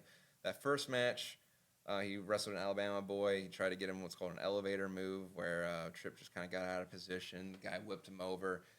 First period, he's down 7-0, and then I was biting my nails thinking like, oh, God, I thought Tripp was going to have an easy pass to the finals. Now he's 7-0. He pulls out of the fire, does what he does, got to about 9-7 lead, and then he stuck him, you know? And then he pretty much just carried that through the rest of the day. He wrestled another kid from Memphis University School. That was a good match, and until it wasn't. That was a very competitive match in the beginning, and then Tripp just kind of started doing his thing, man, and like running away with it. Yeah, which, I mean, and I'm not just saying this again because he's a kid that's special to me, but like that's just a good example of what a high-level wrestling match looks like. Because it's very common to see like first period scoreless or first period 3-0, and then you kind of see that neck and neck in the second period. But then late in the second, third period is when you kind of see who's bending, who's breaking. And unfortunately, that Memphis University guy, he started breaking. Yeah. He started gasping for breath. He started getting chippy with his coach, getting chippy with the ref. And some of that frustration because I don't know what he was expecting, but I don't think he was expecting that. No, and neither was the coaches. They were getting very upset. Yeah. Which, I mean, it is what it is. I get where out-of-state coaches coming to Mississippi thinking they're going to have an easy. Actually, no. I enjoy this a lot. Who am I kidding? I'm not even going to front. I enjoy when out-of-state coaches come into our state, or we go to out-of-state, and they think that they're going to have a cakewalk, and then our guys end up winning. Right. You know, on paper, we're not. You know, with Mississippi, we're not supposed to win. Right. We're never supposed to win, but we do. Yep. And we do. Now we're starting to win consistently, and so it's kind of, you know, I hate to be petty, but it's pretty great to see a team that comes in, thinks that they're going to just kind of walk through us, and then their kids losing by a major decision. Yeah. You know, they're like, you know, and they're getting upset that their guy who they thought was going to have a cakewalk that day is now, you know, kind of taking a beating.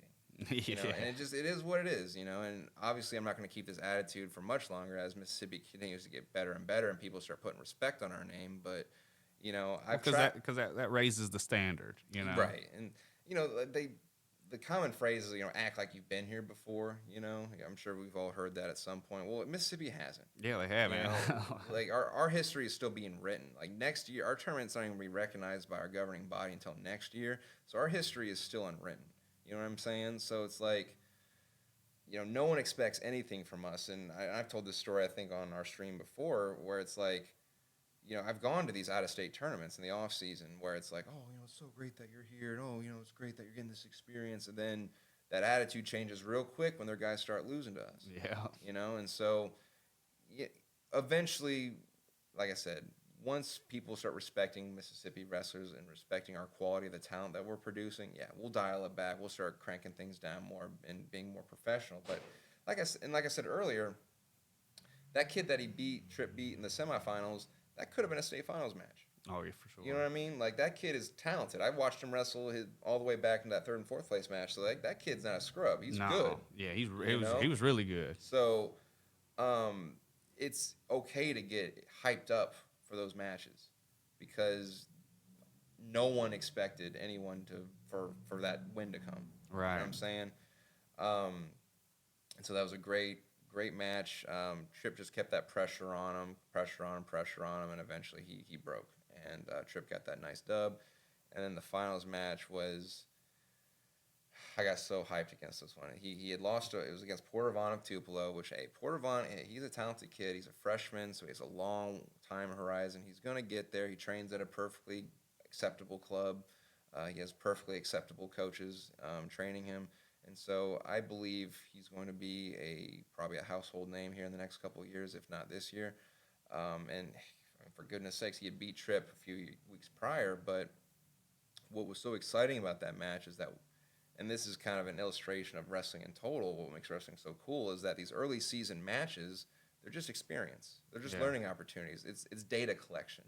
And so Tripp had that early season loss. And so we went back to the drawing board and said, okay, well, what can we change about our strategy? What can we do a little differently next time? And so we came up with a strategy, came up with a game plan. He went out there and he executed it perfectly.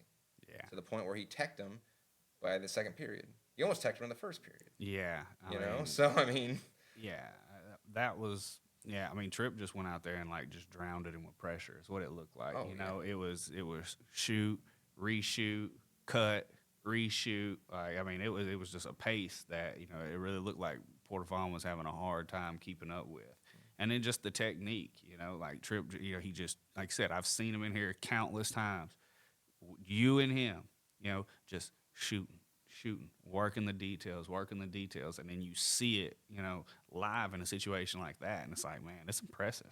No, and so this is another sidebar with just like the philosophy of our training at Premier is that, yeah, it's boring to hit the same shot 100 times in a practice, but you see it when you're out there, like a Luke Hale or Tripp Nowlin, and they hit a perfect outside single.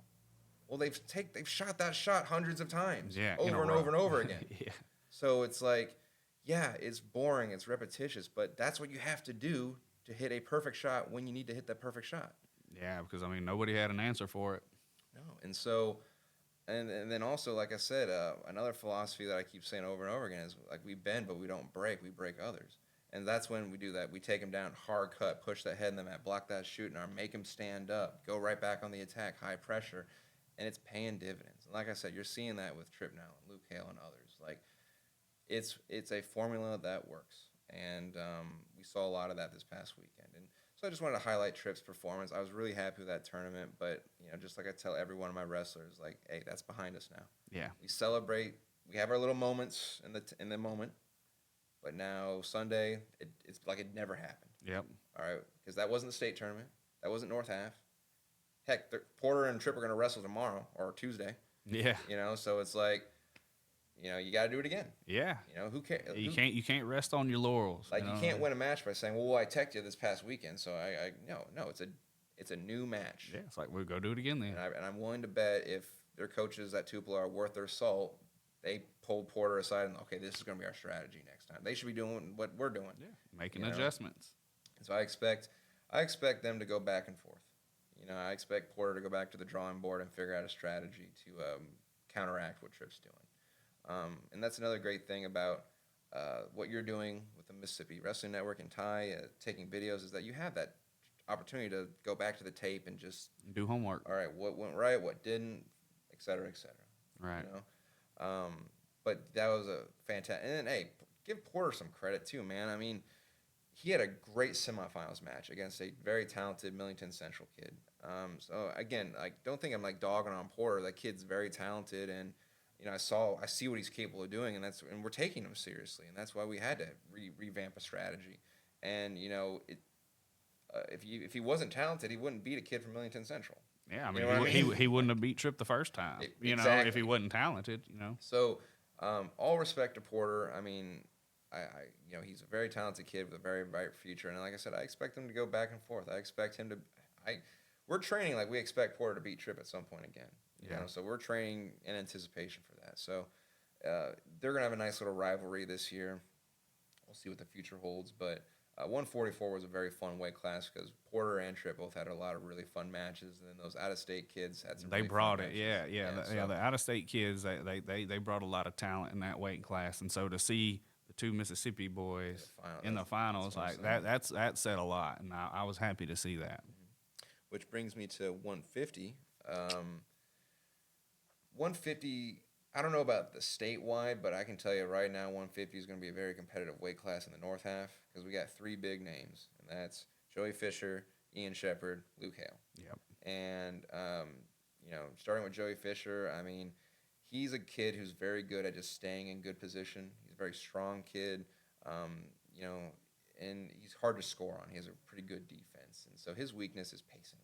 And so his kryptonite then is Ian Shepard and Luke Hale because they wrestle at 100 miles an hour. Yeah. And so it's hard to keep up with that pace. But that's not to say that Joey Fisher can't be he put Luke in danger several times in their match. That's right. In the semifinals. And fortunately, Luke was able to make the adjustments in the moment.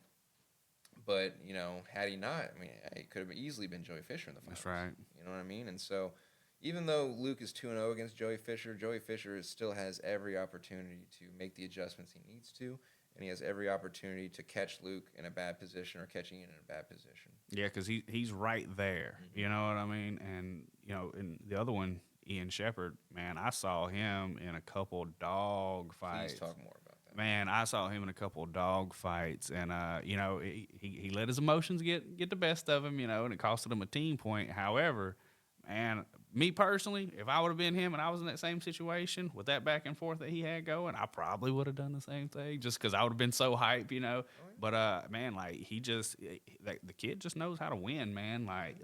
You can sit there and you can go back and forth and tit for tat, and man, he gets right there at the end, and he's gonna pull it off because he wants it and he's been working for it, and you can really see that in him throughout that whole tournament, man. He beat some guys that I wasn't sure. Just because I knew where they were coming from. I didn't necessarily know the guys. But then as the matches started and I seen some of the techniques and also that pace, they were right there with him. Like I said, Ian's a 100-mile-an-hour wrestler. Well, so were these guys, But Ian had an answer for him. So I'll circle back to, the Black Horse because he did the same thing against a kid, from Turling Catholic. And it's a Catholic school, I believe, out of New Orleans. I don't know if they're nationally ranked, but they're nationally recognized. I've heard of them. They produce D1 athletes. And so the kid he beat, at the Black Horse, yeah, it was a battle, what you're describing. And he was a kid that on paper he wasn't supposed to beat, and the coaches from Turling Catholic were spazzing because Ian just kept that lead, and he kept that lead, and he had an answer for everything that was throwing him at him. And yeah, he got a little excited at the end. Because for the same reason why he got excited beating that Memphis University kid, he wasn't supposed to beat him. Right. And technically, that's equal to our state finals match. I know I keep saying that in this podcast, but that was a state finals match in the state of Mississippi. Yeah, for sure. And he gutted that one out, and he won it. And so, like I said, I do, I'm one to talk because I celebrate off the mat, but, I do kind of like this philosophy of clock in, clock out, do your stuff, but celebrate those moments, man, because, in a world full of doubters and haters, let them know that you're here. Yeah. You know what I mean? Like I said literally earlier, that guy probably thought, oh, this Mississippi boy, all right, easy trip to the finals. No, sir, not today. Not today. No. And but me also, man, I love seeing the passion. I love seeing the intensity. And so it's like if you can bring that out there and you can translate that into the skill set, which he does well, man, it's exciting to watch him wrestle. He makes it exciting. Like he can be another one that could be a household name. Because he brings the heat, but good-looking young man as well, he's good for the pictures, but he has a swag to him that it's like you may not like him, but you're gonna have to respect him. Oh, and again, I've had a nice opportunity to coach him periodically up at 3C, and I wish he lived here. I'll say there's a lot of kids I could say that, but he especially, I wish move down to Pontotoc County, join Premier Wrestling, because he's a kid I want in the room. He's disciplined. He listens. He's a hard worker, and he's another one of those kids where it's just like, dude, if you just had Luke Hale as your training partner every single practice, you would push each other up to a level that no one would be able to reach. Yeah, because that leads us into that finals match between Ian Shepard and Luke Hale. That score is not reflective on that match. It was a very competitive match, and which let me just do a sidebar. Yet another sidebar. The way the scoring system is now, it's so easy to blow the score out of the water. With a 3-point takedown, 4-point near fall. I mean, it's so easy to put 7 points up on the board because you just got out of position. You know what I mean? And that's kind of what happened is that Luke hit moves that put Ian in a bad spot where Luke put up 7 points, put up 4 points, put up 3 points. And so I think the final score was 14-4, and which there was a thing. It could have been 14-8, and that's to me, like if there was any critique that I would have for Ian Shepard would be in that moment, right? They were in a neutral position just as much as Ian was in his position after the takedown there. Luke was also on his heels driving back into him, so the ref called it neutral, and Ian was looking up at the ref looking for the 4. And it's like, hey, don't worry about them points, man. Right. Focus on the task at hand right here, Which that was, I don't want to say it was controversial, but that was definitely something coaches and I were kind of talking afterwards. In my opinion, it could have gone either way. Because like you're saying, because it's about, folk-style wrestling is about control. And so even though Ian had that crucifix locked up and the ref could have easily awarded 3 and started counting back, Luke was pushing back in. And Ian was having to plant with that hand, and it was a scoop. Things were in motion. That's right. And so I'm not even mad that they didn't call it because, like I said, depending on how you interpret the rules is how you would have made that call. Right. And then the reality is, and Ian and I talked about this after the match, is even had he gotten that 7-point move, it still wouldn't have been enough. But it would have been a little closer. I think it would have been 14-11. Well, and that's where, I guess like with me, coming from, MMA, it's like, we do wrestling and jiu-jitsu. So my thought process when I was analyzing that, and I take this for what it's worth, is whenever I'm in that position, right, if I was to have somebody crucifixed on my left side, and I know that the goal is to get him on his shoulders, as I feel him driving that weight in, I would have took that plant hand and I would have tucked under it and I would have rolled, boom, right into the pin. Now, I probably need to see some video, but Ian had Luke's arm hooked, and then he had his other arm between his legs. Mm-hmm. So his hips were pointing down towards his right side. He needed to shift his weight towards Luke and extend Luke's arm to keep him from planting, because Luke's elbows were planted while he's digging his heels in. Well, you take these points out, he's going straight flat. So, And see, that's where I was thinking, you got the arm, the head's here. mm-hmm. You can feel him driving. If you use that hook to go over and go under, lift him off of those elbows right onto his shoulders. Now, you would have had to figure out the control of whenever Luke kicked his legs over and all that, but it would have turned into a scramble, And so that's just some of the different ways that I see it, from my perspective and my background. And it's kind of like, would have been interesting to see that happen. Oh, dude, I mean, it was definitely a match where it's just like, oh, man, what if? What if he just made those adjustments? That it could have been a pin, easy. Yeah, And because that speaks to the volume of like the skill set that both of those guys brought to that match. Like that was probably one of the most exciting matches of the day. Oh, I enjoyed that match a lot. And another thing, my heart is just melting because I enjoy those two athletes so much. Luke is another one of those guys who's been with me for a long time, and he's another one of the kids who I have a special place for. And like I said, Ian's kind of getting there as we develop our own relationship. And what I love is that they were training together a week before that tournament. Because Ian came to the first premier practice and they were training together, and they have mutual respect, and it showed because when that match was over, there was no chirping. They just shook hands. They hugged a little bit, and hey, they were talking on the edge of the mat, and that's what's beautiful. And on that topic, I've had a lot of people make comments about like, oh, why would you want to go with your competition at the same club? Well, Ian and Luke recognize that they're going to make each other better, and they know that when it's time for that whistle to blow and to go, they go. Yeah, because they're competitors and they're fighters. They both want to win, and then when that whistle blows and the match is over, hey, it's over. They're back to being teammates, back to being friends, And so that was a kind of a special moment, kind of witnessing that. And I didn't root for either wrestler. I was just standing with my arms crossed, just observing. And now that I'm starting to have influence with a lot of wrestlers, the philosophy is the same. I'm never going to coach you to prepare for one another. And like I told Ian, I'm never going to tell you, oh, you got to hit this against Luke. And I told Luke, you got to hit this. I'm never going to do that stuff. But I will, do general things like, hey, Ian, maybe you got to get your offense a little faster. And Luke, maybe we got to work on that defense a little bit better. Maybe you got a little too cocky a little bit and got put in bad position.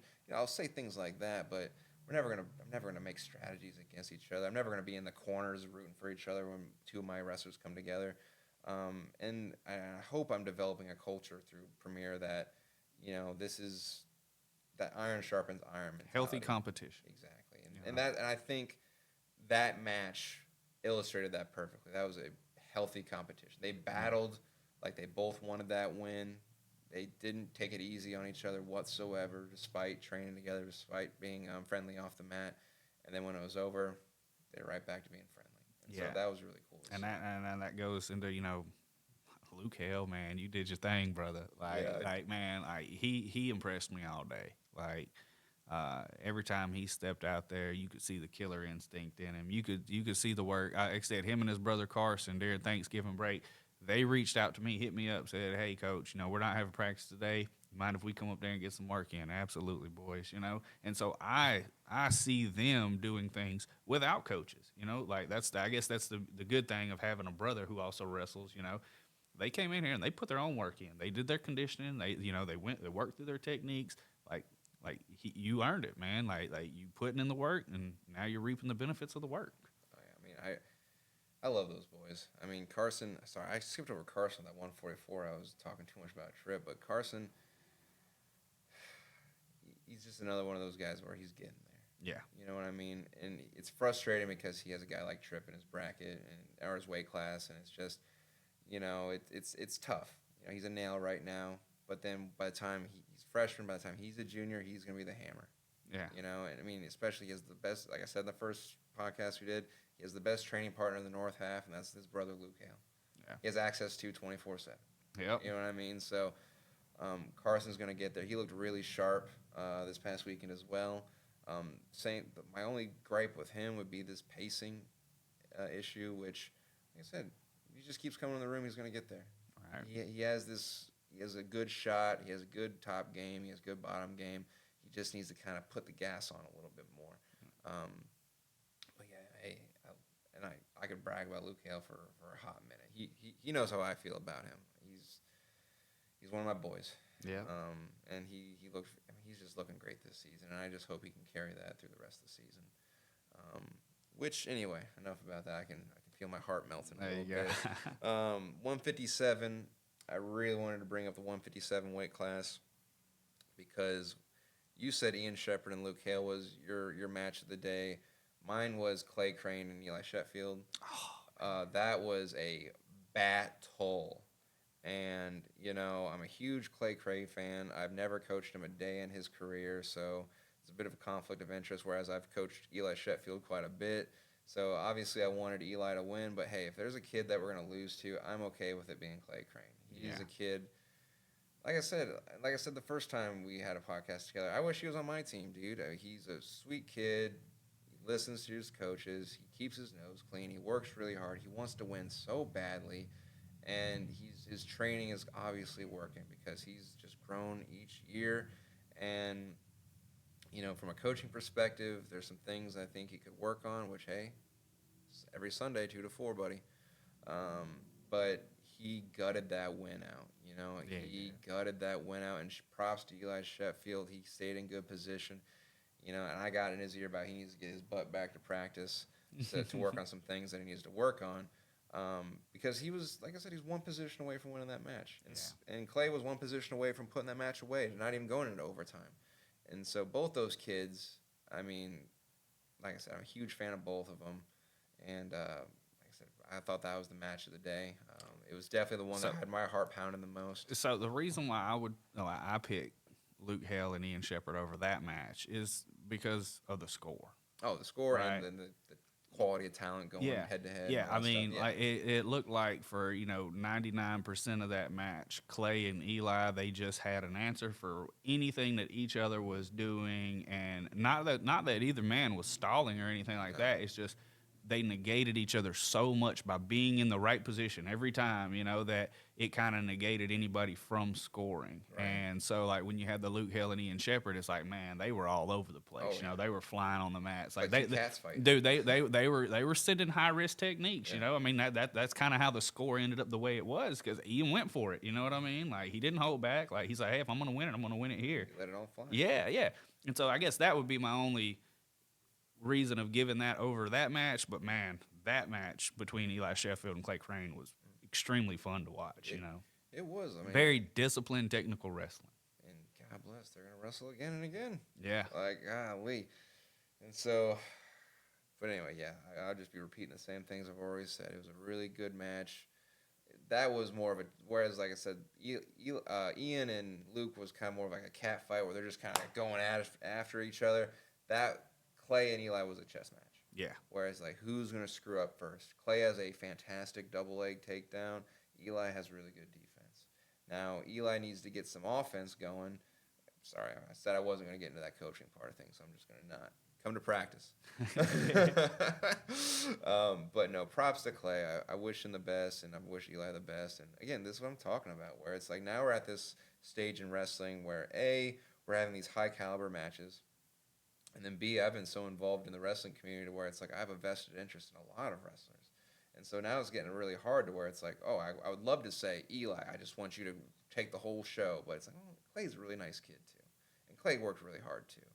And so now things are getting a little difficult. And so even though I consider myself as Eli Sheffield's coach, hey, I still wish Clay the best, man. I'm a Clay Cray fan, and I hope that he pursues wrestling outside of high school.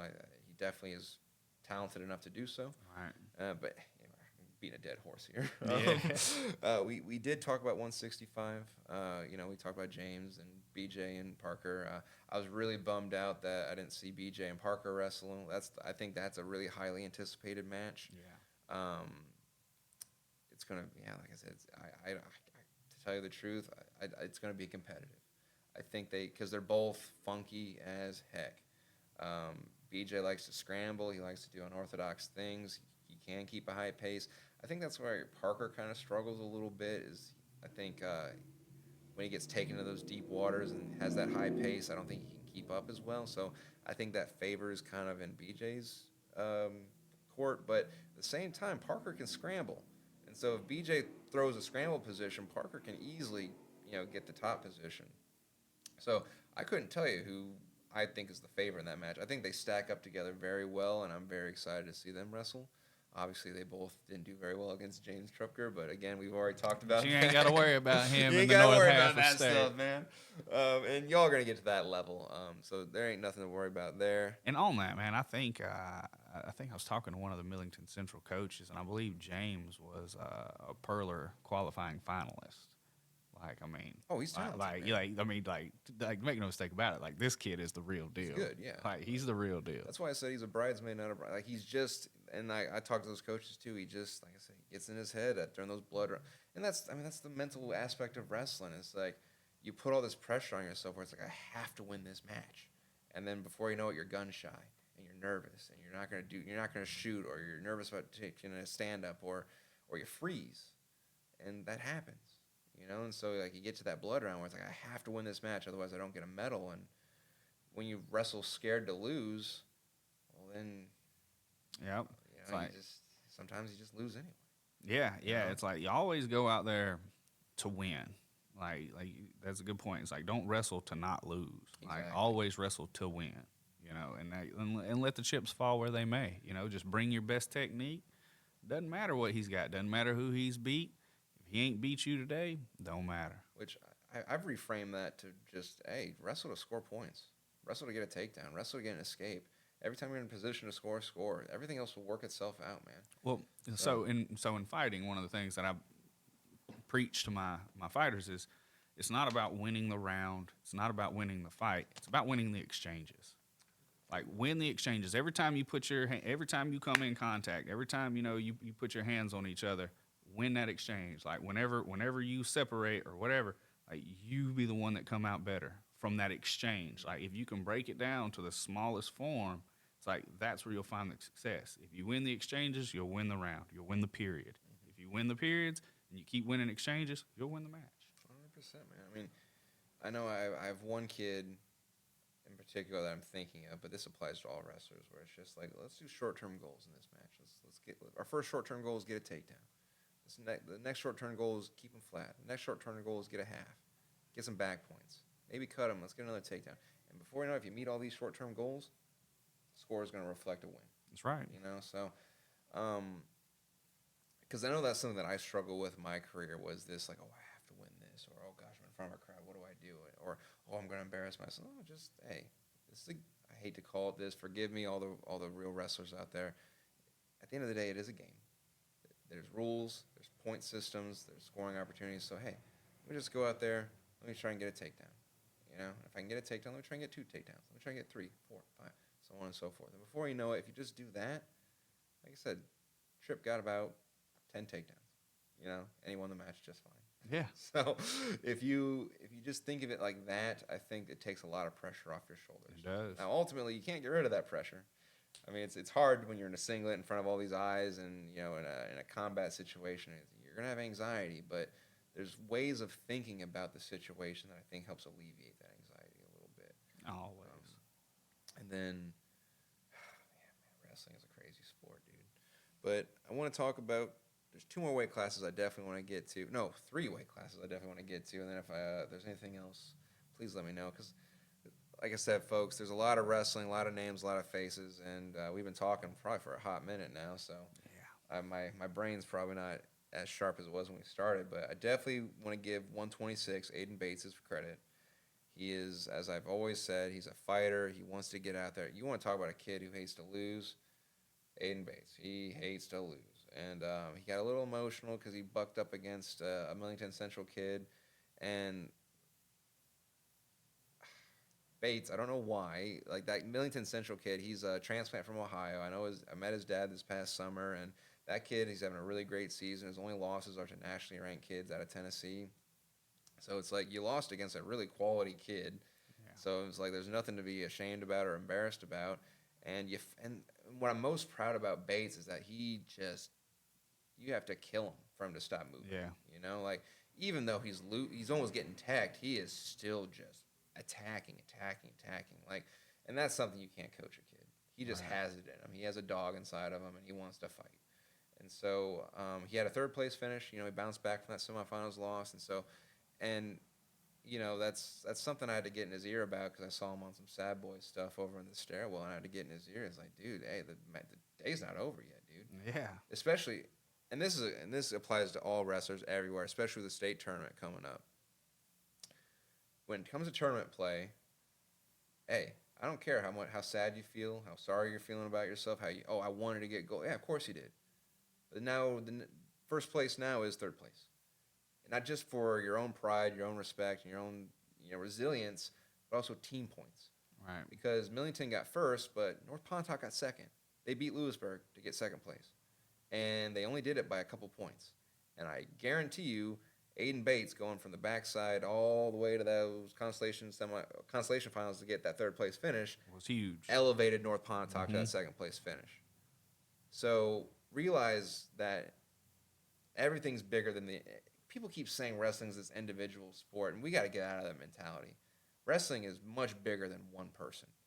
And so it's bigger than one person in the practice room, one coach, one member of the team. I mean, when you got a team like North Pontotoc where you're in that fight for that title contention, every match counts, even on the backside.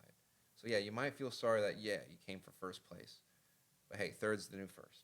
Because that could mean the difference between my team winning the state title or coming in second place. Right. So keep that in mind as we get closer and closer to that state tournament that, hey, you might get knocked out of the quarterfinals or the semifinals. You might not be in that state finals match. But every match on that backside matters. That's right. And so I got to give props to Aiden Bates. We had that little talk afterwards. He bucked up. He went out there. He wrestled. He got third place. North Pontotoc finished second. Hey, that says a lot. All right. And then lastly, not lastly. 190. Can't talk about wrestling without giving props to J.D. Matthews.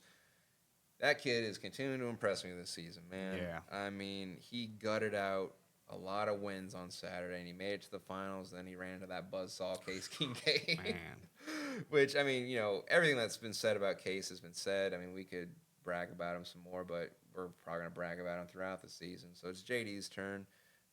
Once again, buddy, I mean, you are just showing so much improvement. You're showing so much fight and tenacity. I mean, you got to that finals match with 2 wonderful wins. One was a dogfight. Yeah, it was. I only saw bits and pieces because I had other matches going on, but I think the score was by a takedown. I think I saw the last 15 or so seconds where I think he might have been losing, maybe. Yeah. And then he just got a takedown, and then he was able to ride him out, and he got the win. It's like, my goodness. Yeah, it was like less than 20 seconds left in the match, and he pulled ahead with the takedown. And again, that's something I tell a lot of wrestlers. A lot of matches are won and lost in that last 15, 20 seconds. And that Lewisburg kid, he's tried to hold on to that lead. JD wasn't about that life, and so he went after it. He got it, and he won it. He was into the finals. Yep. So that, I don't coach JD anymore, unfortunately. Hey, you're always welcome back. I hope to see you again in the future, but that's that premier mindset where it's like we are attacking and we're not giving up until that time expires. And so I'm very proud of his performance. And he's another kid who, like I said, I don't coach him very often anymore, but I'm always happy to see him. Yeah, and I mean, I think he's in the 8th grade. No, he's a freshman this year. Freshman, still, I mean, the kid's huge. We were talking about 7th graders not going through those body changes. You're starting to see some muscles on that kid. You're starting to see that baby gut kind of slim down a little bit, and I'm starting to see some biceps on him. And he's always happy. Even, always. like Case relatively, handled him in that finals match. But I mean, that's it was kind of expected, you know what I mean? But it's like, dude, like first off, he never stopped wrestling hard.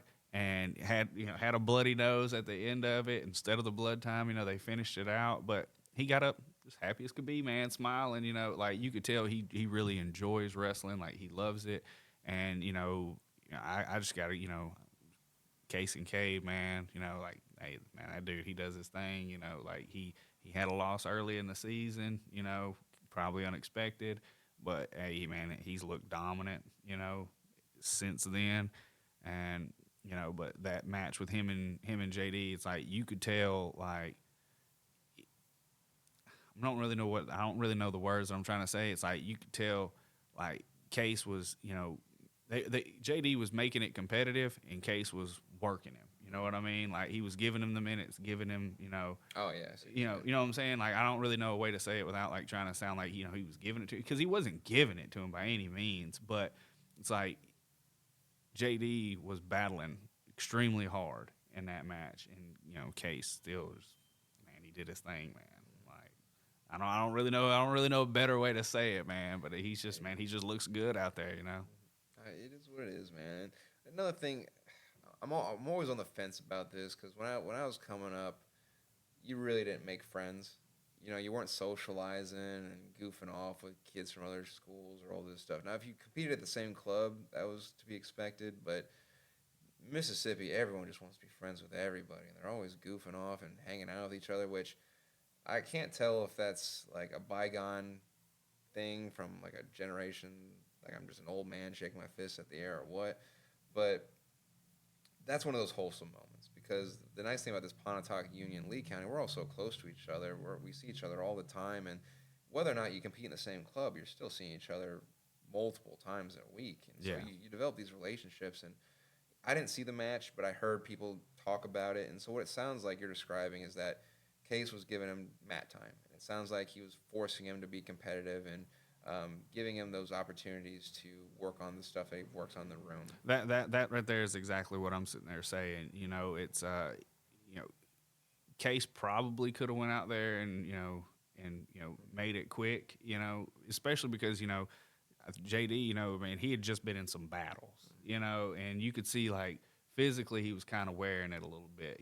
More than Case for sure. Yeah. But they went almost 3 periods, and he gave him the mat time and gave him the work, and I was glad to see it, especially knowing that Case is going to be gone and JD's the future. Oh yeah, it's like man, I love seeing stuff like that. And I'm gonna just file that under just respect. Like I said, these guys develop these relationships, and like I said, I think that speaks to Case's character. I think he just wanted to give JD a competitive match and give him some mat time, and that's really sweet to see. Yeah.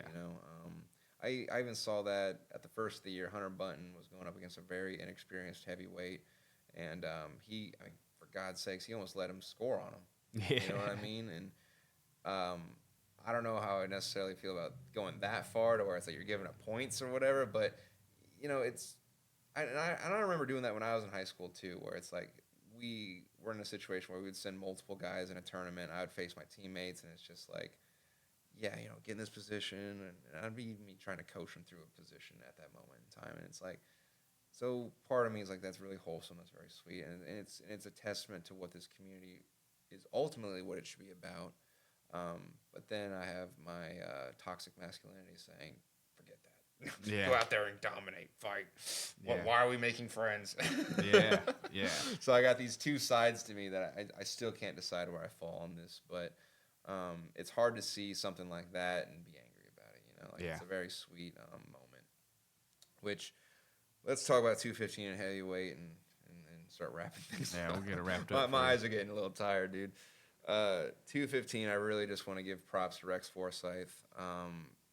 Dude, you and I have talked about this many, many times. Sorry, I'm talking directly to Rex here if he's watching or listening. You're there, dude. You're getting there. You're moving and grooving. You're climbing that ladder, and your biggest weakness is confidence. And we talked about that during Saturday, and you went out there and you wrestled with confidence. And in that finals match, you weren't supposed to beat that kid, but you grinded, you persisted, and he broke and you didn't, and you won that match. And so that's as I've described him before, he's the hardest worker I've ever seen. He trains 3 times a day, sometimes more, and it's paying off. And he's just a sophomore, and so it's the sky's the limit for him as well. And then and it's the off-season work as well. Like we were doing MMA fights in South Haven, and hey, guess who comes on the card to wrestle? Rex Forsyth. Like he wrestled in a cage on an MMA card. It's like, so he's out there working on his craft, continuously. And I was pulling for him. I've been a fan of him. I got to do an interview with him, before, and I've been keeping up with him. And then especially once I found out, you were working with him, I was really excited to hear that. And I'm glad to see you doing well. and the work's paying off, brother. And so yeah, if he keeps this up and he starts building that confidence, 215 is another going to be one of those competitive weight classes. I know we got Rex and we have Far out of Oxford. I'm so sorry, guys. I can't remember the Lewisburg kid's name, but I know he's very talented and he can stay in good position. He has an upset win over the Far kid from Oxford. And then we have Big H out of South Pontotoc. So, I mean, this 215 weight class, again, that's what I'm talking about, dude. There's these weight classes where it's like it could be anyone's game, dude. That's right. Because, I mean, Big Holly beat Rex and Far beat Big Holly, but then the Lewisburg kid beat Far. And so, I mean, it's who knows? Yeah. You know what I mean? Yeah. Which leads us right into the heavyweights. Heavyweights, man. Now, heavyweights, I really just wanted to talk about heavyweights to brag about that Tupelo kid. I didn't see him wrestle at the Black Horse. I just know that he placed, and so I was really interested to see what he looked like. For a kid that's never wrestled before, dude, hey, if you weren't getting D1 football offers, man, I would say keep wrestling, dog, because animal. And I mean that respectfully. Yes. Like, he was intense pressure. He knew what's really interesting is that for a kid who's never wrestled in his life, who's only played when football players get into wrestling, they usually struggle with the complexity of the movements and how to distribute your weight, how to find those angles. I couldn't tell with this kid. No. But this kid, Mr. Hill, like, as far as you could have told me this kid's been wrestling for years, and I would have been like, yeah, that sounds about right. Because he was positioning himself how he needed to position himself. He was bulldozing kids, using his weight, and he's no offense, buddy, but you're a shorter heavyweight. Like you're not like Marshall Ayers, who's like 6'4", 6'5", 300 pounds. You're probably below 6 foot. You're probably around 240, 250, and it's like you're bulldozing dudes who are much bigger than you. Yeah, well, and a lot of it too. What I noticed is, man, like he uses his legs. He bends his knees. Yes, exactly. Like he bends his knees and he uses his legs to be strong. It's not just a bunch of using the upper body, tying up and stuff. He'll get low on you. And for the wrestling fans out there, he reminded me of Gabe Arnold out of Iowa. I mean, like both aesthetically and just how he's wrestled, where he's just really good at lowering his level, smooth, quick, fluid. So I mean, hey, dude, if football doesn't work out, or if you want to flip over to a team that it's like I heard it was, I think Ole Miss or maybe Mississippi State. I think he's staying in state. But hey, man, if you want to flip commitment to like a Big Ten school, maybe try and get one of their rooms, just to try it out, But with that, because he beat a quality kid out of Millington Central. Yeah, he did. And to my understanding, again, I only saw bits and pieces of that match, but to my understanding is that Millington Central kid's a quality guy, and that he had to pull it out. It sounds like, and maybe you watched it. It sounds like the Millington Central guy put him in danger quite a few times, but that kid was able to readjust and keep going on the attack. Was that? Yeah, that is accurate. Honestly, it looked like it was a conditioning issue for Millington Central. The boy from Tupelo, Hill, is his name? I believe it was Hill. Man, he just kept working him. Like he didn't settle for when he got put in a bad position. He found a way to work out of it.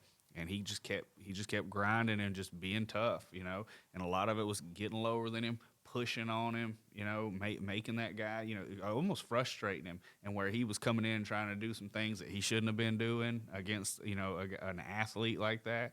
And hey, he found a way to win. And so now what I was a little disappointed with is Hunter Button had to drop out of the tournament.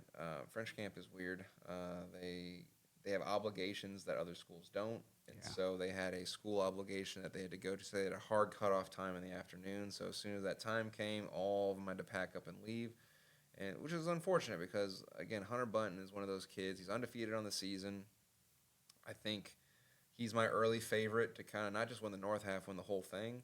But I would have loved to have seen him, how he stacked up against Mr. Hill out of Tupelo. Yeah. Because now Hunter is... The matches I've watched, he's done a lot of that case situation where he's clearly, in his mind, it's clear that, I'm advanced. I'm not going to just mollywop this kid. But at the same time, when it's time for him to turn that switch on, buddy, I don't even want to wrestle. Yeah. You know what I mean? And so I would have loved to have seen how those guys stacked up against each other. But then, like I said, you got to do what you got to do. And they had to leave, and so they had to leave. But they'll see each other at some point. Yeah. And then I guess for sure. And then of course, again, as we've already discussed previously, shout outs to Noah out of Hernando, Childers out of North Pontotoc. You guys are looking fantastic. Harvey. Harvey out of Lewisburg. You're looking solid. I I mean, you know, I'll just say again, and I've said this a couple of times, I love how fast Mississippi wrestling is climbing the ladder. The fact, like, it took Arkansas 7 years before they saw some really competitive matches. And I'm just going to speak frankly here. Like, for the longest time, Arkansas, where it's like, well, if you didn't win state or if you didn't get runner-up, you're probably not that good at wrestling. Then it became like, okay, if you got top 3, you're probably pretty good. Then it was like, okay, by year 7, 8, if you got placed top 5, you're probably pretty good. Mississippi, like, I would already probably say, like a 150 or 144. If you place top 3 in that weight class, you're probably pretty good at wrestling. Oh yeah, for sure. And this is our 4th year, and we're not even, again, I know Brian Fox and David Sutherland are going to disagree, but in my opinion, if the state governing body doesn't recognize your state tournament, you're unsanctioned. So as an unsanctioned sport, and we're already producing this quality talent, bright future ahead for Mississippi. Shoot yeah, man. Shoot yeah. I'm exciting, and here at Mississippi Wrestling Network, we're here to bring you the coverage. Absolutely. Well, that's about as much as I have to say. If I forgot about something, I'm sure someone in the comments will let us know. And, you know, I'm going to, as much as I'm going to say again, like at the start, I love being in this seat. I love talking about wrestling. I love hearing myself talk. But I would much rather have an official or another coach or a wrestler or anybody but me be in this chair to talk to my boy here about wrestling. Okay, I know you guys have opinions and you guys have wrestlers you want to brag about, so bother him. Get in their inbox. Yeah. Like I said, the inbox is open. It's an open invitation, particularly officials, coaches from down south. We want to know. We're here to spread the word and grow the sport, not just in North Mississippi, but in all of Mississippi. But I'm learning myself, becoming more educated. So the more conversations that I can have with, more intelligent people than me when it comes to wrestling, I would appreciate that personally. So, reach out. I unfortunately, I'm new to the scene, so I don't necessarily know all the coaches' names or anything like that. And so, help me help you. Reach out if you at any point in time. I have the availability to do, Zoom interviews and stuff like that. So if you are South Mississippi, you don't have to make the drive up here. But if you are, a North Mississippi coach or, official, hey man, I would love to have you sit down in the chair and, have a conversation with me and, let's learn some stuff. I'm here for it. And I've seen some comments about, here in the North, like, oh, why'd you go to this event and not that event? Why can't you be at multiple events? In the South, I've heard they're chirping, like, why aren't you coming to our events? Well, guys, unfortunately, things cost money. And so, and also, this organization that Tim and Ty Nowlin are putting together, they're in their infancy, and, it's everything's out of their pockets. And so they can't, first of all, it's only the 2 of them. They can't be multiple places at once. So, and then also it costs money. They can't drive 6 hours down south. So if there's anyone who wants to sponsor, help support, get more equipment, hire more staff, this will grow, and they will put a spotlight on Mississippi wrestling. So if there's anyone who's interested in helping support this mission and help get more and more coverage on these events, hey, you see the quality of what they have to offer. It's a quality product. Get with them, all right? Let's build these relationships, and let's grow this network so everyone can have that spotlight that they deserve. And then the last thing I want to selfishly plug is Premier Wrestling, hosted by New Albany MMA Academy here in New Albany. Right now we're practicing every Sunday from 2 to 4. Go like our Facebook page. We have a YouTube channel. We have an Instagram. Send me a message. I would love to have an opportunity to coach more kids or maybe put on some seminars elsewhere. I'm down to travel, and I'll coach anywhere in the state. I just need an invitation. All right, man. We appreciate your time today, Joe. Appreciate the love and the shout out. Always a pleasure. Man. Thanks, man. Peace.